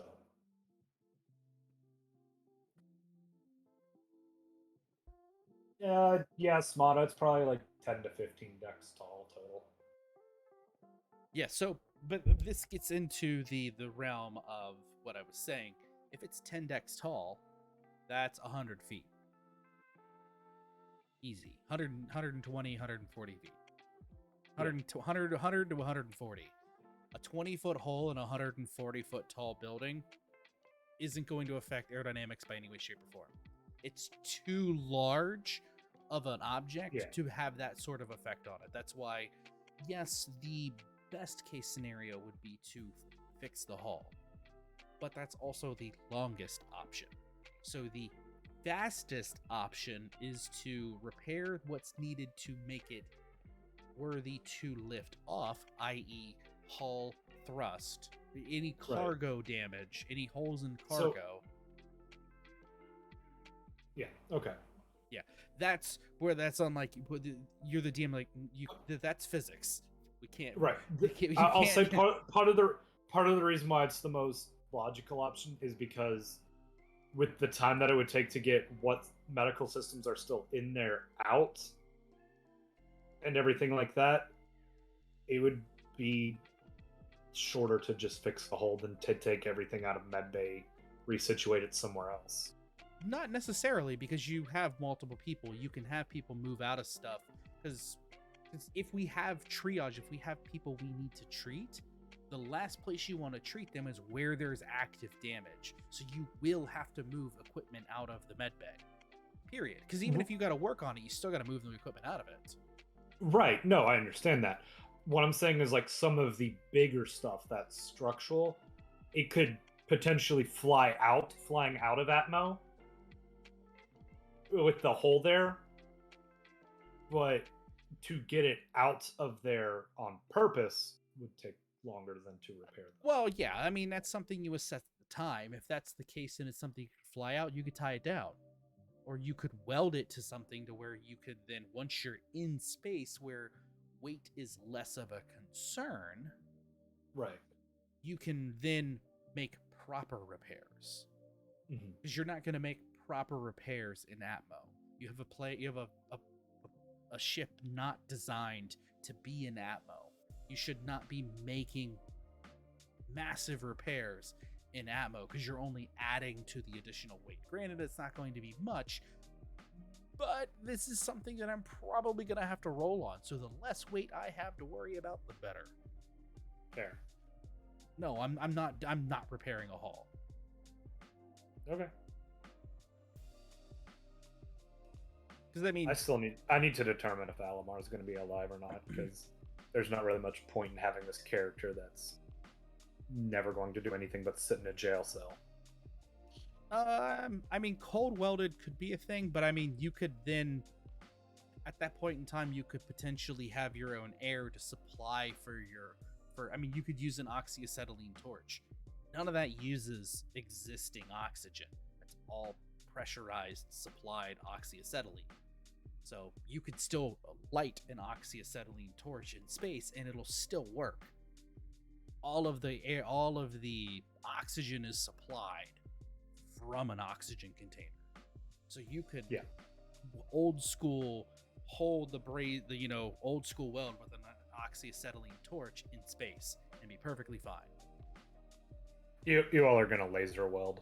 I mean, it's year 3000, yes. But anyways. But yes. So yeah, I don't know what I'm gonna do with Alomar yet, because if you're just gonna leave him in the gel cell forever, stick. Neither. Well, I guess technically it would be TIG welding, but TIG welding's argon. I'm talking like World War II style. You're heating the metal and feeding the bronzing rod, like your what's the word?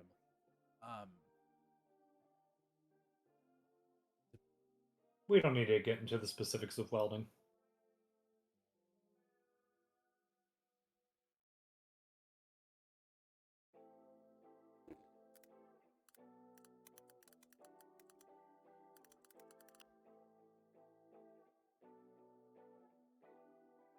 Let's see. Brazing. There we go. It'd be more brazing because you're adding generally will be bronze. I mean, yeah, we have a prediction of it. You're not going to win it. We're not going to be able to carry on for another 30 minutes. That's for damn sure. It's already 1:30. And I still have to write up and upload the VOD, so no. Sorry, buddy. That's who we're gonna raid, by the way. I just sent it to you. Oh. In Discord. Okay. But yeah, I'd like to see him be able to get to affiliate. With words. But yeah, when it comes to that, as far as the assessment of the ship is concerned, figuring out what's critically damaged, what has to be repaired to figure out how to get the ship into Atmo or out of Atmo, and then any subsequential repairs that can/need to be done, as long as someone doesn't show up like the fucking off shove, kill you. Because I don't know if anything as far as weapons were taken out, because at the end of the day, the ship doesn't really have weapons. Not much. No. But I have a core I can eject and destroy another ship. You've got some weapons, but it's not a battleship. It's a science vessel. Yeah. At least there will at least be someone showing up before the end of next session. Someone? At least. The Cadillacs? Someone. We'll see. Whatever. But with that being said, because we are going... You gonna make a Wilson? We're gonna go show it's Moth some love, and as always, have your raid message handy. Raid your kitchen, raid your bedroom. It is spaghetti and naked. Get that copied. So with that being said, do appreciate all of you, and YouTube, fucking check us out live. It's been 3 hours and 31 minutes. Keep your stick on the ice. Say bye, Sips. Bye, guys. Stay saucy. Are you...